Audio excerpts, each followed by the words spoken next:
The strike starts at 10 and ends at 5. A reduced service is operating using part-time firefighters and private contractors. 999 calls will still be answered.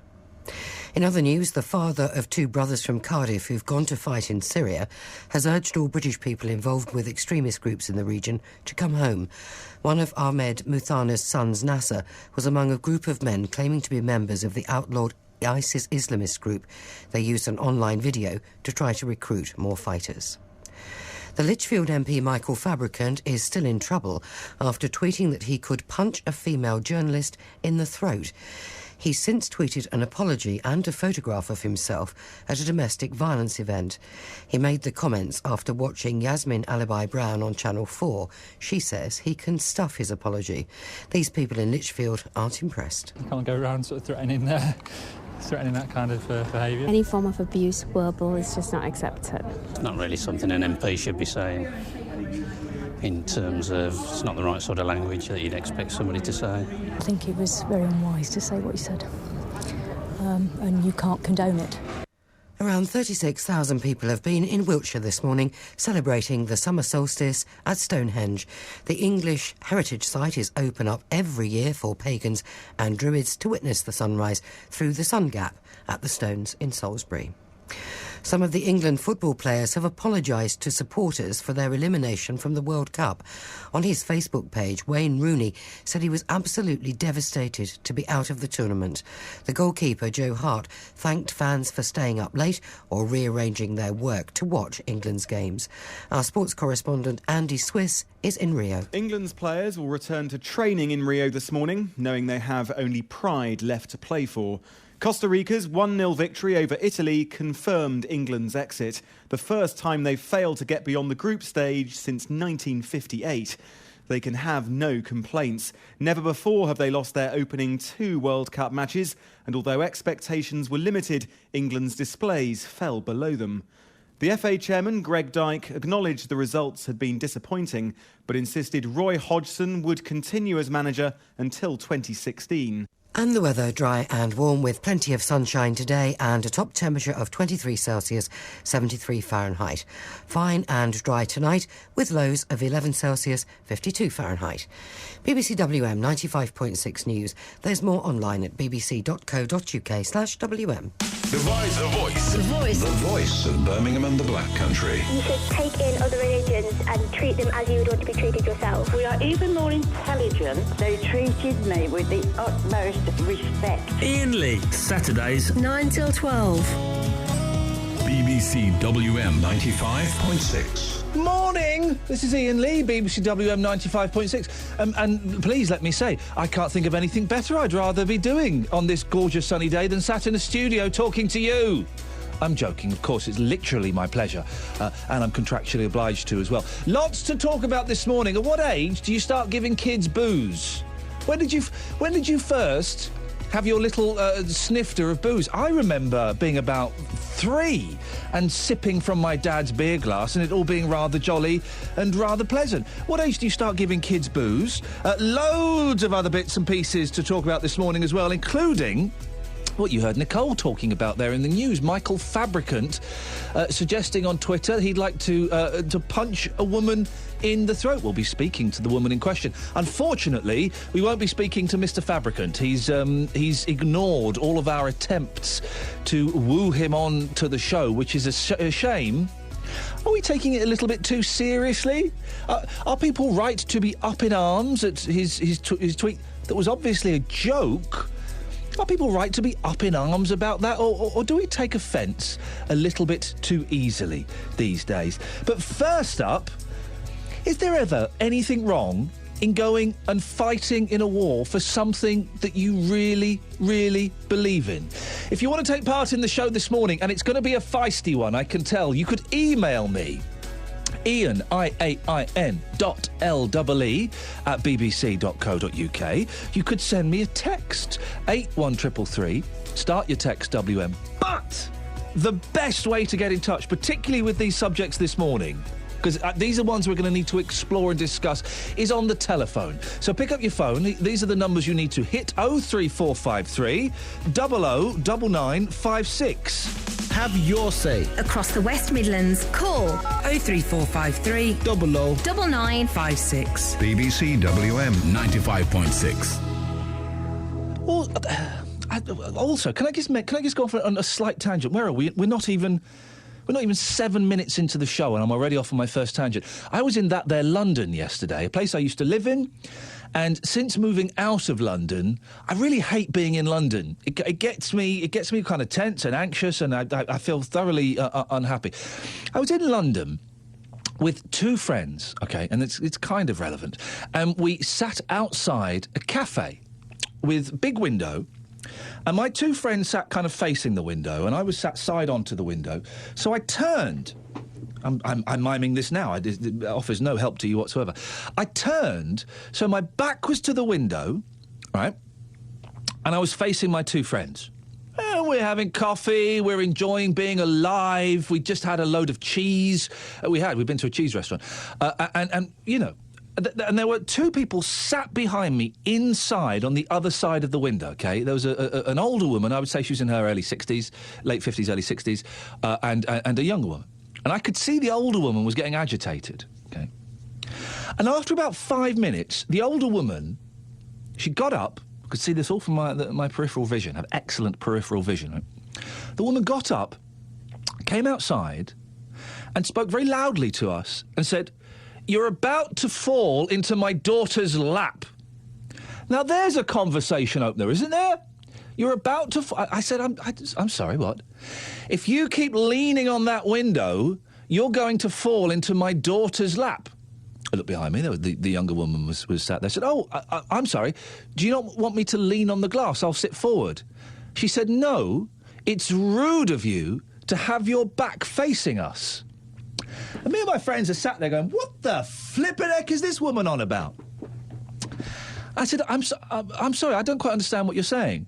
She said, your mother, your poor mother, obviously didn't bring you up right. You weren't listening when she taught you manners. And with that, she huffed off. Now, had I not just been there, had I been there with just my two friends, I would have thought, maybe I've done something wrong. But the waiter was there. He was a gay German man. It is kind of relevant, not to this story, but to the rest of the conversation. Anyway. And he said, I'm terribly sorry for that. I don't know what her problem was. And it was very weird. It was very weird. And we sat there, and my friends felt very uncomfortable, and I felt uncomfortable, and I felt a bit embarrassed, and I didn't turn away. I kept my back where it was. And after 20 minutes, this woman and her daughter got up, and they left the cafe, and I said, I'm not having this. I'm going to go and have a word with her. And I did. I followed her down the street, and I said to her, excuse me, I've just got to say, I think the way you dealt with that situation was very, very rude. It was very rude. If you'd have had a problem which I don't understand, you could have just come and tapped me on the shoulder and spoken to me privately. As it was, you've embarrassed me and you've embarrassed my friends. She went, sorry, who are you? Oh, I just want to say that you made us feel uncomfortable, and I don't think that's acceptable. And then she turned to me and said, honey, if you were prettier, then this would be relevant. And she walked off. Oh, cheeky man. I don't know, she was foreign. I don't know where we couldn't place her accent. I thought American, and then when she spoke a second time, we thought German, but we had the German waiter with us who said she wasn't German. So we don't know what her accent was. I don't know why I'm telling you this story. It's kind of... it's left me feeling a little bit uncomfortable. It's almost irrelevant to the rest of today's show. But let me put it out there. Two things. Is it rude to sit outside a cafe with your back to the window? Is it? I don't know. Is that a social etiquette thing that I've missed? 03453 009956. And also, we can do this as well, I suppose. This might open it up a little bit more. We can open this up a little bit more. Have you ever been told off just by a stranger? Has a stranger ever told you off? And if so, what for? A guy once told me off on the bus for using my telephone. Now, I was kind of on his side, except for the way he did it. Right. Can I say this on the radio? I'm going to say this, OK, and I'm going to describe it, and I'll try and describe it in as a radio-safe way as possible, right? I was on the bus, I was using my telephone, which is rude, and I'll admit that. And the fella 2 seats in front of me, very, very, very slowly, turned round, very slowly, looked at me, pulled up his hand into a fist in front of his face, and very slowly raised his middle finger at me. Yeah, he was flipping me the bird. It's the American version of two fingers, isn't it? So he raised it up, lowered the finger, and turned back. And listen, it did the trick. I said to my friend, I've got to go. There's a bloke sticking his finger up at me. And I stopped the phone conversation. But it was a weird... So, let's just put this out there, and this is kind of off the top of my head. This is apropos very, very little to what the show is going to be about. Is there something rude? Is it bad etiquette to sit outside a cafe with your back to the window? Is it? OK. 03453 009956. And on a second note, have you ever been told off in public? Or have you ever told someone off in public? I know we've got lots of feisty people listening, so I imagine you will have done. 03453 009956. We'll be talking later on to Yasmin Alibaya-Brown. She's the lady who... was talking, I believe, on a Channel 4 programme, and Michael Fabricant MP tweeted, "I'd punch her in the throat." In fact, let me do Michael Fabricant justice. Let me read the full tweet. I've got it here in front of me. It's been on all the websites. "I could never appear on a discussion programme with Yasmin Alibaya-Brown. I would either end up with a brain hemorrhage or by punching her in the throat. Now, it's caused a furore, and we'll be speaking to Yasmin later on to get her take on it. It's been causing a furore. Are we right to be upset by that? Are we right to be upset by that? Gordon's in Lee Bank. Morning, Gordon. Good morning, Ian. How are you? Do you know what, Gordon? I'm up and down, but the weather is lightening my mood, as it often does. Oh, that's nice. Isn't it nice? What do you reckon about this Michael Fabricant tweet? I think it's disgusting, from an MP especially. How can Tell me anybody put that on his Facebook and turn around and say, I'd like to punch somebody up the throat? Perhaps somebody like to punch him up the throat and see how he gets on. Well, hang on a second. Aren't you guilty, Gordon, of doing what you're criticising Mr. Fabricant for? Well, I would be, yeah, wouldn't I? Because I'm threatening to punch him up the throat. And, do you not see the contradiction there? You're phoning up a radio station to criticise him for tweeting that he would like to punch a woman in the throat, but you're phoning up a radio station to say you'd like to punch him in the throat. Yeah, but what I mean by that is, Ian, I'm not a politician. I'm just a member of the public who can speak his mind. But at the end of the day, if you got somebody who is a very respectable, if I should be a respectable person, and if you can't take the criticism from any journalist or any reporter, he does not have that right to turn around and say, I'm going to punch her up the throat because he gets on my, because he upsets me. Are we taking it too seriously? If you look at what he says, I would either end up with a brain hemorrhage or by punching her in the throat. It's obvious he doesn't mean he's going to hunt Ms. Alibaya-Brown down and punch her in the throat. But that's not... He's obviously not going to do it, is he? But maybe he's not going to do it. Maybe it's just, just a flip of a coin. Sort of, he said, I didn't mean it that way. Yeah. But at the end of the day, if you're an MP, you do not go around tweeting that on your page, on Twitter, on Facebook, or anything. You do not say that. Gordon, thank you very much indeed. 03453 009956 is the telephone number if you want to have your say on that. Mr. Fabricant is, I believe, a little bit of a character, isn't he? He's a character. I don't know very much about him. I know the hair. I know the clothing sometimes. But he's a character, isn't he? He's one of these people who likes to say outrageous things. It seems obvious that he's not actually going to punch Yasmin Alibaya-Brown in the throat. Doesn't mean that. It's a very clumsy turn of phrase. Is it completely inappropriate? Are we getting our knickers in a twist? How many times have you said to your mate, come here, I'm going to give you such a slap. I'm going to give you a wallop. You don't mean it. It's a turn of phrase, isn't it? Are we getting too excited, too upset by this tweet? 03453 009956. It's 9:15. Let's get the travel news now. Here's Liz. Hello, Ian. Good morning. It's not too bad, actually, on the whole, on the roads around Birmingham, the Black Country this morning. Just at the bottom of the M6 at the Catthorpe interchange, there's a vehicle which broke down around that junction, and certainly that's been cleared out of the way, so traffic isn't looking too bad as you head on to the M1. Just off junction 15 of the M40 on the A46, be aware there's a rather large diesel spill between the Sherborne roundabout and the M40, so be very careful around there. It's a 30-metre diesel spill, so it's looking rather slippery, and certainly, as I say, you need to go along with a bit of caution. Police are at the scene. Not too bad on the M40 itself or the M42. Traffic moves well on Hagley Road in Birmingham, passing Bearwood Road, where there's roadworks going on. If you can update us, call BBC WM 95.6 Travel 08453 002288. The greatest music festival in the world. What's up, Glastonbury? Only from BBC Music. Oh, with more performances and more ways of enjoying them. Experience a weekend of incredible live music. Whatever you're into, wherever you are, and whenever you want it, say hello Glastonbury. Starts on Friday at bbc.co.uk/Glastonbury.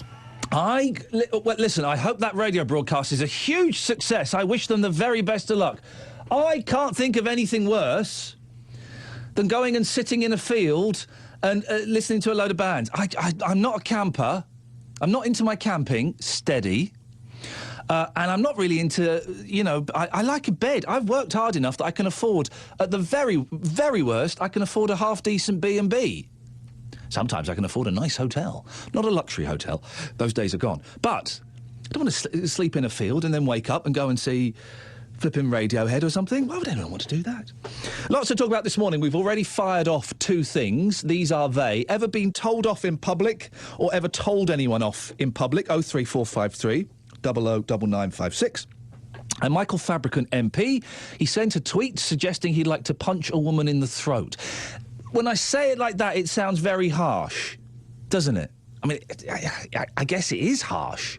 But are we getting our knickers in a twist? He obviously didn't mean it. It was obviously a turn of phrase. Are certain phrases ever acceptable? Is it the context that you use them in? Or is it that the position that you hold that determines what you can and can't say? 03453 009956. Now, here's a big thing I want to talk about. The huge news about Syria, Iraq, ISIS, all of these things. I want to ask you, what's wrong with fighting for what you believe in? The crisis in Iraq has dominated the headlines this week, and this morning the focus is on a propaganda video by the Islamist extremist group ISIS. They're the guys over there who are seems to be storming through Iraq, taking over towns and oil rigs. The video appears to show three British men trying to recruit other Western Muslims to join in the fight in Iraq and Syria. Well, you need to ask yourselves what prevents you from joining the ranks of the Mujahideen, what prevents you from attaining martyrdom. Know that if you fear death and that's what prevents you, death will reach you anyway. So ask yourself, either you can be here in these golden times, fighting fi sabilillah, or you can be on the sidelines commentating in Bilad al-Kufr. It's your choice. Nasser Matana, who's a 20-year-old medical student, can be seen in the film wearing a white turban and using the name Abu Matana al-Yemeni. His father, Ahmed Matana, from the Cardiff area, said his son travelled to join the fight with his 17-year-old brother. He says the family is heartbroken. I want to cry. Why are you doing this? Who led him to go there? Who make fatwa for them to go there? Is he going to kill or going to do anything? Somebody is driving those kids to do this problem. Ask those sheikhs to send their sons and daughters to fight. They won't send it. They only send other people, children. Now, this is going to get slightly confusing, and I may cross my wires a bit, but there are several different conflicts going on. The interesting thing, in regards to calling people to fight in Syria against the president of Syria, OK, is the government, the British government, have come out this week and said, look, if young Brits go to fight in Syria, they will become criminalised. That will be a criminal act, right? But do you not remember, just a few months ago, David Cameron wanted us to fight against the president of Syria. He wanted us to go and drop bombs on it. There was a parliament vote on whether we should take military action. So hang on a second. He's condemning and criminalising the young people that want to go and fight the guy that David Cameron wanted us to go and fight. Now, just maybe Iraq and Syria, they are actually kind of more connected than they were maybe even a few months ago. I'm not in any way condoning what ISIS are doing. What ISIS are doing in Iraq is barbaric. It is horrific. You know, they're lining up hundreds of people and gunning them down. Okay, that's not a war. That's quite incredible. It could be argued, and I don't want to get too much into the politics, partly because I can't quite get my head around them myself. It could be argued they have a case for feeling upset that what's he in Iraq? Is he the president? I don't know. Let's call him the president. Al-Maliki. He's kind of quite he's quite racist, and he's not a particularly good leader, and he's suppressing lots of people. So it could be argued that ISIS have an argument. The way they're going about it, you have to struggle to defend that. But is there a problem with young Brits going off abroad to fight for something they believe in? As long as they're not coming back here, right, and blowing us up, as long as they're not coming back here and killing us, as long as they're not bringing the battle over here, if they're going to a country to fight for something they believe in, is that really so bad? 03453 009956. Think before you pick up and phone. Think about this one, because I know we'll get lots of knee-jerk reactions. I don't want knee-jerk reaction. Have your knee-jerk. Sounds rude, doesn't it? Have your knee-jerk, and then call me with the second or third thought you have, once you've thought it through a little bit. What's wrong with going off to a foreign country to fight for something you believe in? 03453 009956. Derek's in Droitwich. Morning, Derek. Morning. Derek, what would you like to say, sir? In regards to people going there, the so-called British, who have not been brought up in the British way, basically, they're going to come back here with all the propaganda stuck in their heads, and they're going to start here. So there's the problem straight away. You can see what's going to happen. I hope they don't ever come back, to be honest with you. They either get killed or they don't let them back into the country. Let's talk about Syria specifically, Derek, if you don't mind. Yeah, OK. These young men are predominantly going to fight against al-Bashar, the president of Syria. Yeah. David Cameron, 3 or 4 months ago, wanted us to go and fight against al-Bashar.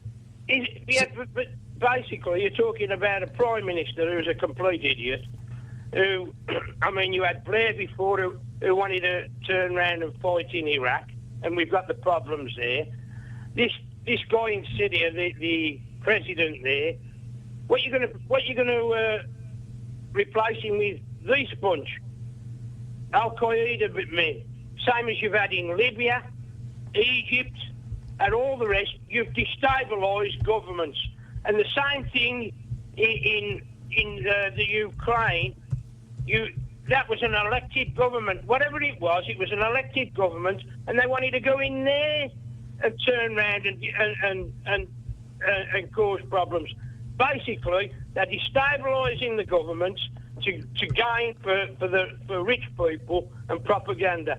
Blair has got investments in Iraq through Kyrgyzstan, I think.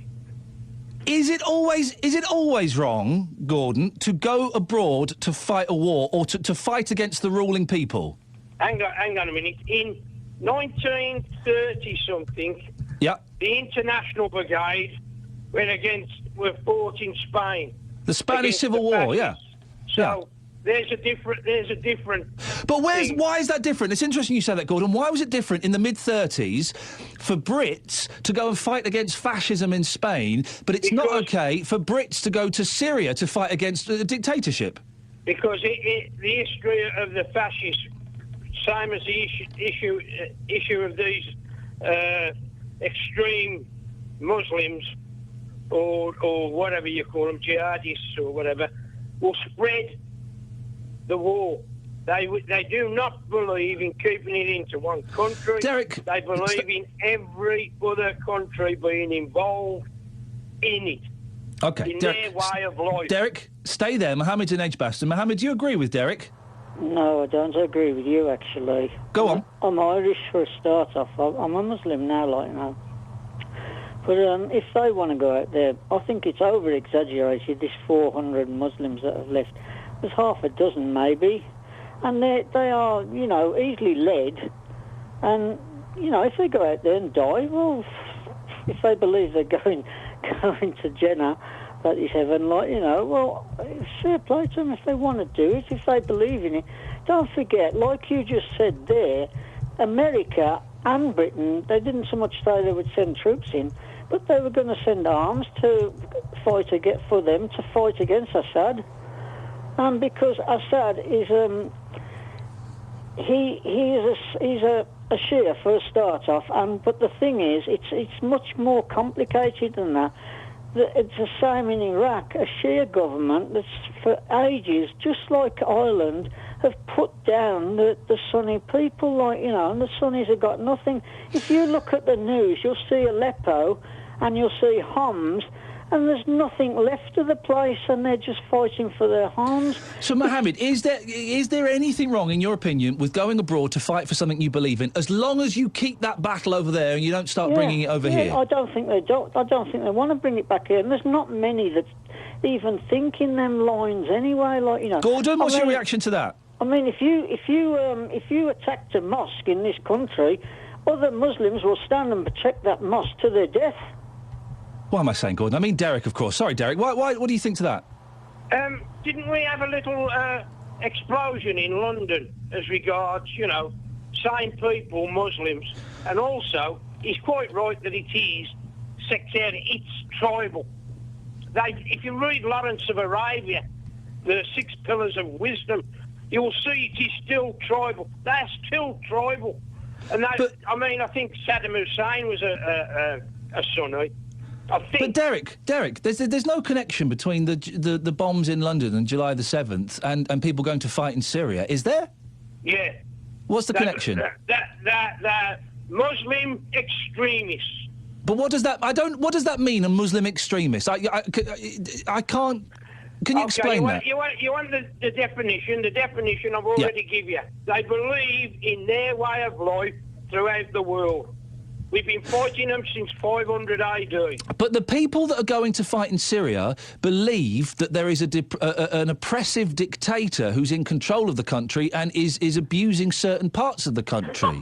And what are they like? What are them like? What are them like? They're killing kids, chopping their heads up and all that. But that's different. What are they? But that's different people. People are going. Mohammed, do you want to come back to that? Yeah, I'll give you an example. I won't mention the shop. There's a shop just down the road from me, and I was in it the other day. Actually, it's a barber's shop. And I spoke to the guys, like, you know, and I said, are you from Kurdistan? The one said, there's no such country as Kurdistan. He says, I'm from Baghdad. I says, you don't mind me asking you. I says, are you Sunni or are you Shia? He says, I'm Christian. He says, I'm a Christian. He says, but he says there will never be a Kurdistan. He says it's part of Iraq. He says they want a part of Iraq to be separate again from the country itself. And, you know, I mean, people here, they want to look into it. Why don't they come down to the mosque and speak to people? Like, you know, I was born in Ireland. I've been brought up here since I was 5 years of age. I was brought up a Catholic. I just happen to believe that the Muslim faith is the true faith. I believe that Allah is one God, and I believe in the Mohammed, I'm Prophet going to interrupt because I think we know your beliefs. That's great, Derek. Thank you very much indeed. I've just been asked to point out it's the 7 pillars of wisdom, Derek. Before you continue, 03453 009956. Can I just correct Mohammed as well? I'm not saying this is necessarily my opinion. I'm just asking the question. Is there anything wrong with going abroad to fight for something that you believe in? Well, we're joined now by Ghaffar Hussain, who's Managing Director of the Quilliam Foundation, an anti-extremism think tank. Morning, Ghaffar. Thanks for joining us. Morning. Should we be worried about young British people going off to fight for what they believe in? Well, we have to look at who they're fighting for and which group they're fighting with. And in this case, we're talking about a group called ISIS, which is so extreme that even Al-Qaeda deems them extremists and have thrown them out of their ranks. This is a group that believes in executing civilians, killing, destroying churches, destroying gravestones, chopping off heads, attacking civilian targets, and everyone that they deem an enemy they just execute. They've already killed 1,700 Shias in Iraq in those cold-blooded executions. So yes, if an individual from Britain is joining that kind of an organisation, then that's not a freedom fight. He basically joined a terrorist group which is terrorising the civilians of Iraq and Syria. And if that individual has an intent to come back to Britain to commit a terrorist attack, then yes, we should be very concerned. Do you think that there is a genuine danger, or is this all hyperbole, that these young men that are going out to fight with ISIS specifically for the moment, there is a danger that they will come back and bring the battle to the streets of Britain? Yeah, there's a very real danger. We've already had one case in Belgium where a French national by the name of Mehdi Namouche, who fought with ISIS, came back, took a rifle and shot 3 civilians outside a museum in Brussels, a Jewish museum it was. So we've already had one case. Mohammed Merah, the French national who went on a shooting spree a few years earlier, had been to Afghanistan and joined a similar organisation. The killer Lee Rigby had been out to Somalia to try to join Al-Shabaab. The 7/7 bombers, at least some of them have been to Afghanistan and Pakistan and have been in touch with extremist groups there. So we've already had a history of this. If we don't have that history, we could be a lot more sceptical. If you look at what's happened in the last 10 years or so, we have to take this very seriously. What about the young men that are going to Syria to fight against the regime there? A regime that just a few months ago David Cameron wanted to go and fight against. Can we criminalise them? There's no doubt that the regime is bad. Okay, so the Assad regime is an evil regime. There's no doubt about that. The point I'm making is that these individuals are not joining nationalist or secular organisations that are fighting the regime. They are joining Al-Qaeda-affiliated organisations. And that is the problem. It's who they're fighting for that should be the issue here. They're fighting not against fascism, they're fighting for fascists. Are all of them joining Al-Qaeda type groups? Because there's got to be some good guys out there, haven't there? Well, the good guys are doing humanitarian work and getting involved in medical relief. So there are good people going out there who are helping the civilians on the Turkish border region. But those who are taking up arms are invariably joining extremist groups because a lot of the other organisations are a lot more cautious about who they're allowed to recruit. Even Jabhat al-Nusra, which is an Al-Qaeda-affiliated organisation, is very careful about who it allows to join its militia. ISIS, on the other hand, is a free-for-all. Anyone can join ISIS, and that's why a lot of them are being sucked into that. But a lot of them, if you look at a lot of individuals who have gone out there, they do already have a history of sympathy with extremist organisations. So this is an extremist recruitment campaign, not a general humanitarian recruitment campaign. ISIS, of course, is to one side, because what they are doing, while they may have reason for being upset, what they are doing, of course, is absolutely horrific. But those fighting in Syria, they may be thoroughly unpleasant groups, but is there any difference between that and Brits going off to fight in the Spanish Civil War in the 30s against fascism? They're fighting against what they believe to be wrong. It's the same as the French resistance. They're not a real army. They weren't a real army. They were people who were fighting against what they thought was wrong. Look, in the case of the French resistance, the Spanish Civil War, individuals are fighting against fascism. In this case, individuals are fighting for fascism. That's the point I'm making. The Franco and Hitler regimes were evil regimes, yes. But these individuals, they weren't joining Nazi militias, which were trying to impose a totalitarian way of life upon the civilians of a different country. It was a very different... So I don't think that comparison really carries if you look at the organisations that they're fighting for and the kind of acts that they're getting involved with.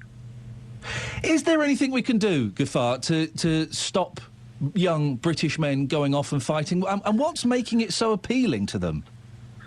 Well, the appeal, it appeals to different people for different reasons. For some people, it's a sense of adventure, a sense of excitement, join your friends out in Syria. For other people, it's an identity, it's a political cause that they've bought into, with some kind of theological undertones. So, people join for different reasons. And in terms of prevention, obviously there's two aspects to this. There's the counter-terrorism aspect and there's the counter-extremism aspect. The counter-terrorism aspect is something that the police and the intelligence services have to do, i.e. tracking people, monitoring people, making sure they don't pose a threat to civilians in Britain. But then there's the counter-extremism aspect, which is popularising counter-narratives that challenge the extremist narrative of why you should join this organisation. And that needs to be popularised on the internet, first of all, in prisons, in higher education establishments, wherever young people frequent. And we need to use individuals, practitioners who occupy those spaces to popularise counter-narratives. Ghaffar, I really appreciate your time this morning. It's fascinating stuff. Thank you very much indeed. Ghaffar Hussain, Managing Director of the Quilliam Foundation, anti-extremism think tank. It's an interesting one, this, isn't it? I was interested by his answer. Why would anyone want to go out there and fight? Well, you go out there and, you join your friends. It makes it sound like it's a gap year. When I was young, it was interrailing. Or going to work in the States for 9 months. And now they're going off and fighting in Syria and Iraq. Give me a call on this. Do you have a problem with people going off to fight for what they believe in? And does it matter who they're fighting with? This is a really complicated one. And I don't know the full politics of Syria and Iraq, surprisingly. I'd be surprised if you did. I'm just trying to get my head around the basic ethical concept of fighting for what you believe in. Give me a call, 03453 009956. Iain Lee. On BBC WM. 95.6. The voice of Birmingham and the Black Country. Gary's in Solihull. Morning, Gary. Good morning, Iain. Gary, what would you like to say? Well, you're on about these young lads going off these freedom fighters. Well, it's all right protesting, but when if they're going away and then waving guns around and shooting people and the likes of, then they shouldn't be allowed to come back in this country because what they've done is wrong. What about the people that went and joined the Spanish Civil War in the 30s? What about the people that helped the French resistance? Wasn't that what they did wrong then? No, we're on about now, not then. But what's the difference? They were fighting for what they believed in. They were fighting against oppression. No, but these people, they live in this country. They were born in this country, so... Yeah. Like Cameron was on about British values and that. They should understand and concentrate on what's going on in this country, not what's going on over there. It's nothing to do with them. What are British values, Gary? Well, not condemning those things what are going on over there, those extremists. I mean, it's just not right. Are British values, I would suggest, if I had to try and describe them, a passion for freedom, support of the underdog, and fighting for what you believe in. Those are quite British values, aren't they? Within this country, yeah, but not going to another country waving guns around and killing innocent people. Can I point you into the direction of World War II? We went to other countries and waved guns around. So that's that point struck off.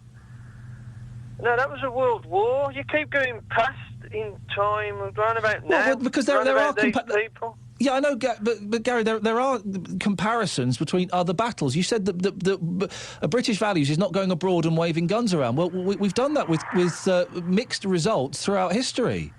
No, but nowadays, in the 21st century... Yeah. The sort of nowadays, nowadays you're saying in the 21st century it's inappropriate for Brits to go abroad and wave their guns around? No, for anybody to go away out of this country. But again, we've done that in Iraq and Afghanistan ourselves. No, they were soldiers, though. They was in the army. They're not freedom fighters. We've got it. Okay. We're honing in on it. So why is it different for British soldiers to go abroad and wave their guns around, as it is for young men who are not necessarily affiliated with a government-organised military organisation to do it? What's the difference? Well, because we're a democratic society. We're westernised. The army sticks to a regime, and the politicians point the finger. But so you can only fight in a war if you're in an army, if you're in a recognised army. No, they're trying to come to a reason, aren't they? They're trying to get it peaceful rather than. Okay. But is that your point, Gary? Because I want to clarify. I want to clarify this because I've not got my head around this either, and I don't quite know what my thoughts are. So you're helping me work my thoughts out. Are you saying you can only go and fight in a war if you're a member of a national army? Well, if it's a political thing, but you can't just off your own bat decide to go to another country and waving a gun around and then expect Can I say two words to you? Country? Can I say two words to you? French resistance. They weren't an army, they were peasants and farmers and cooks and librarians and policemen. Yeah, but they were fascists, weren't they? Who were fascists? The in the French Revolution. No, but the French resistance in World War II. Yeah, but you keep mentioning the World War II and this and that. We're on about now. So we can't learn any lessons from history? No, because this is different Gary, to that. thank you very much indeed. Thank you very much indeed. We can't learn any lessons from history, guys. Forget it. Forget all other wars, all other battles, all other examples of people fighting for what they believe in. Listen, I want to clarify as well, because I know some people are thinking I'm saying that this is what I believe in, that, hey, yeah, we should let young Muslim kids go off to Syria and go and join ISIS. I'm not saying that at all. I'm trying to get my head around it. That's all. That's all. I don't know the answer to this one. I don't know the full politics, and I'm hoping that you can explain it to me and help clear this up. What's the problem with going off to fight for something you believe in? I'm not saying that's necessarily my thoughts. That's just a question that I'm asking today. What's the problem with going off to fight for something you believe in? 03453 009956. Yasser's in Walsall. Morning, Yasser. Morning. You okay? Yasser, what do you want to say? First of all, I'd like to say about that gentleman that was on just before me. Gary, yes. I have a clue what he was talking about. Go on, set him straight. First of all, this war has started with us. The reason which one? It's Syria or Iraq or both? Both. Okay.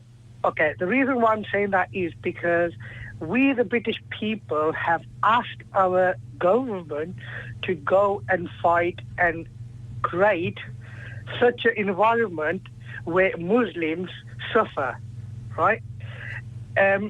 There was Hang on, that wasn't the brief of any of the wars, I think, to make Muslims suffer, was it? No, the reason why I'm saying that is because the British government and US only went to Islamic countries for oil only, okay? And for example, if for example, say, I'm a Pakistani citizen and British go attack Pakistan, right? Yeah. My heart and soil is in my country, where I'm coming from. And I should be able to go to my country and fight for my country other than America or British. You know, it's like, you know, it's like you're just fighting people, especially Muslims, just to create propaganda. Hang on a minute, yes. I want to get my head around this because I'm really having to concentrate today because I'm really confused. Are you saying? Sorry, did you say you're from Pakistan? Yes. Whereabouts? Kashmir. Okay. I don't know Kashmir. I've been to Karachi, but I don't know Kashmir. Are you saying you would go to Pakistan to fight against the British if you needed to? It's depending on it's depending on why they're there. If they're killing people, innocent people, like, for example, now they're killing people with drone attacks. Okay, right? They wouldn't deliberately be killing. That's never mentioned in the news. Oh, it's mentioned quite a lot. It's mentioned quite a lot about the drone attacks. No, well, Palestine gets mentioned quite a bit, and the drone attacks in Pakistan. It's like three kids have gone missing. Yeah. And no media mentions that there's about billions of kids, Israelis have arrested. That doesn't get mentioned. Well, it's not millions of kids, is it? Yeah, so listen, I have to go travel. Can you stay there for a couple of minutes? Because I want to carry on this conversation, if you don't mind. This is Iain Lee, BBC WM 95.6. It's 9:45. Let's get the travel news with Liz. Thank you, Ian. It's not looking too bad, actually, so far this morning. It's a bit busy on Hagley Road now at the Bearwood Road junction. There's major roadworks which continue around there. The temporary lights in place near to the pub, so that's the reason why it's a bit heavy in both directions. At the bottom of the M6, a little bit congested, not helped by a broken down vehicle which has gone, but there's another breakdown just in that same area, but on the M1 side of the junction at the Catthorpe interchange. Should just be aware of that. They've mopped up that oil spill on the A46 at the junction with the M40. The M40 is looking okay towards the M42. If you can update us, call BBC WM 95.6 Travel 08453 002288. Some Albion supporters are cancelling their season tickets after the appointment of Alan Irvine as head coach. I want to cancel, that's up to them, but they're not two fans in my eyes. I think we are certain for relegation. People aren't going to go. They're not going to renew their tickets. Well, I'm not for the start. Adrian Goldberg. Monday to Friday, 9 till 12. BBC WM 95.6. 08459 Oh, no, hang on, that's the old phone. 03453 009956 is the telephone number. We're asking whether there is a problem with young British people going to fight abroad for something they believe in. We were speaking to Yasser before the news. And Yasser, you said something really interesting. You said that you would go and... You're from Pakistan. You're Pakistani. That you would go and fight in Pakistan against the British if you strongly believed in the cause. Yes, it's depending on what cause does British or... See, that's quite worrying. Yeah. That's quite worrying, Yasser, because there will be people, other Pakistanis, who might think the same thing and might bring that fight over here. They would have... Okay, like in the example, what happened between Russia and Afghanistan in the past, right? You know, Russia and Afghanistan had a war, which I call as a World War One, right? Because that war was a killer war ever, which I have been, learning about history. Yeah. Well, hang on, don't relabel wars. Let's not call that. Was that World War One or not? I'm giving you an example. Right? I'm giving you an example with this war and Russia war. Because the only attacking Muslim countries is regarding the oil. Right? So what I'm saying to you is, if, Americans attack our country, right, for no reason, killing innocent people, killing our brothers and sisters, kids especially, raping kids, for no reason. No, hang on, Yasser, the Americans don't round killing innocent people deliberately and raping kids. You can't say that. Well, we can. This is the short of thing. Listen, if it happens, that's one rogue person. But the Americans, when they're trained, are not trained to kill innocent people and rape kids. Okay, That's not part of the training when they join up for the military. I can you about that. What happened in Iraq? When the pictures were released through newspapers. that was wrong. That was wrong. That was wrong, right? What's the difference between that and, what's happening in the Muslim countries at the moment? That's not shown in our media. Why not? So we spoke to a gentleman from the Quillian Foundation that tries to end extremism. It's anti-extremism. And he said the problem that he had with young people going off to fight is that the organisations they are joining. They are basically joining various different facets of Al-Qaeda. Does that make a difference? I agree that. I definitely, I agree that, we should at least, for example, stick to one organisation, right? Other organizations just make propagandas to get each other fighting, such as Sunnis and Shias at the moment they're fighting. We shouldn't be, because we're all Muslims. Yes, thank you very much for your call. I'm laughing because normally I can do this show and I can kind of... I can be multitasking. This hour, I really have to concentrate. I'm really having to concentrate, and it is giving me a headache because this is such a big issue, and there are so many ethical and moral questions to it. I don't think there's necessarily a right or wrong answer either. Maybe that's the problem. Maybe I'm looking for a definitive yes or no to this question when actually there isn't one. This one's a little bit shades of grey. It's a bit fluid. and it can kind of it kind of changes. 03453 009956. The very basic question is it wrong for young Brits to go abroad to fight for something they believe in? When there are such examples of it happening. World War II. Now, is the difference there it was a legitimate British army? Or is the difference there that we were fighting against something that was obviously wrong? We had a bad guy. We had Hitler. We had a baddie. The Spanish Civil War in the late 30s, lots of Brits went and fought on both sides, to be honest, but most, I would imagine, went and fought against fascism. They just went up. They just rocked over to Spain, signed up and fought. Some came back, some didn't come back. So where's the difference in that? 03453 009956 is the telephone number if you want to give us a call on that. Leslie's in Bilston. Morning, Leslie. Good morning, Ian. How are you? Yeah, I'm good, thanks, Leslie. What would you like to say?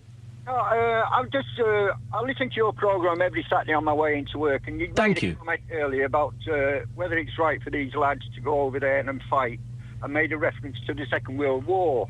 Now, I was just thinking these people in ISIS and these people in Syria are fighting against a regime which are eliminating people. Now, would you have thought it was all right for English people to have gone in the Second World War and joined a Nazi party to eliminate the Jews? Would you have thought that was all right? And then after they'd done that, to allow them to come back to England and live a normal life? What's your comment on that? No, I don't think that's all right, but I don't think that that's necessarily what the fight... And ISIS is different. So if you'll indulge me, let's put ISIS to one side for a second and talk about Syria. The situation in Syria, as far as I read it, is different because it is young people going to fight against an oppressive dictator. Yeah, so do you have a problem with that? Well, no, I don't. They're fighting exactly in Syria. They're doing exactly what the English people did against the Nazis. But these people, these ISIS people, they are the Nazis. And you're saying that it's all right for people to go across there because they believe that the ISIS party or the Muslim religion is the correct way to live, and it's all right to eliminate anybody who doesn't live the way they want to live, just as the Nazis didn't like the Jews. You're saying it's all right for these people to go across there, or not saying it's all right, but is it right or wrong for them to do that? Now, don't you think it would be incorrect for anybody to go to Syria or anywhere to eliminate people? Well, that's what war is elimination of life, isn't it? But just to correct you, Leslie, I've not said it's all right to go and join ISIS. I'm asking the question. But you're saying it's all right for these people to go across there because they believe... No, I'm not saying... I'm going to say two sentences. One is what you've heard and one is what I've said. You've heard me say it's all right for people to go abroad and fight for what they believe in. I've said, is it all right for people to go abroad and fight for what they believe in? Question mark. There's a difference. Well, yes, it's all right for people to go across when they're fighting for the right thing, but when they're fighting going across there to impose their will on other people, no, it's not. But isn't that what everyone does when they fight? They are wanting to oppose their will. So what I make up you're saying, Leslie, is it's all right to go abroad and fight for what you believe in as long as Leslie in Bilston agrees with it. No. What I'm saying is that people go across there and fight for the freedom for people to live the way they want to live, not to go over there and fight and make people live the way they want to live. Hang on a second, you've just said the same thing. But the good guys and the bad guys in these sides, and I don't know who's who in either Syria or Iraq, they both believe what they are doing is the right thing, is the best way forward. Yeah, well, so it's all down to how you interpret it. It's all down... Hey, guess what? Some of the Germans in Nazi Germany thought that Hitler was right, and we didn't think Hitler was right. Do you see what I mean? It's all down to perception. Well, it's down to perception to a point, but when you go out there and fight for something, and then afterwards when you finish fighting, people are left to live the way they want to live, not to have a living or a way of living imposed on them. When we left Germany after we defeated the Germans in the Second World War, We didn't say they had to start living as a British way of life. No, we kind of did. did. We kind of did, though, didn't we? We kept American and British forces in Germany. We stopped them having an army, and we lent them money. We kind of laid down the rules of what they could and couldn't do. Well, that's just common sense. You don't fight somebody. Well, no, hang on. You've just said we didn't do that in Germany, but we did do that. And the same with Japan. When America beat Japan in World War II, America had huge bases in Japan. They weren't allowed to start an army. This is why baseball's so big in Japan, because the Americans were there for so many years after World War II. America ran Japan for about 10, 15 years after the Second World War. You're just making my point even more concrete there. Because you're just saying you can't go and fight a battle and then impose your rules on it once you've won. Well, we didn't, because we just kept them under control for a few years. And look at Japan and Germany now. They're one of the biggest economies in the world. Okay, so if you go and fight a battle in a country and you beat them, you can't lay down your rules and regulations, except you can, but you can only do it for 10 to 15 years. No, you can't only do that, but we've given their freedom back. Eventually. We're still not going around and telling the Germans what to do and how to do it. We helped them along after we defeated them. We supported them and put them back on if you like, the right road, and they have progressed and become the most powerful economies in the world. Leslie, thank you very much indeed. 03453 009956. I'm just finishing, Leslie, because I want to squeeze in at least one more call, maybe two. Mike's in Solihull. Good morning, Mike. Good morning. How are you? Mike, well, yeah, I'm good, thank you, Mike. I'm enjoying this. What would you like to say? Well, to be honest, I'm going back to the young boys that want to go abroad to fight. Yeah. Now, going into any environment where it's made up military, hence a radical group, they become very, very, very dangerous people. And if they do come back and they do survive it, they come back with radical thoughts in their head.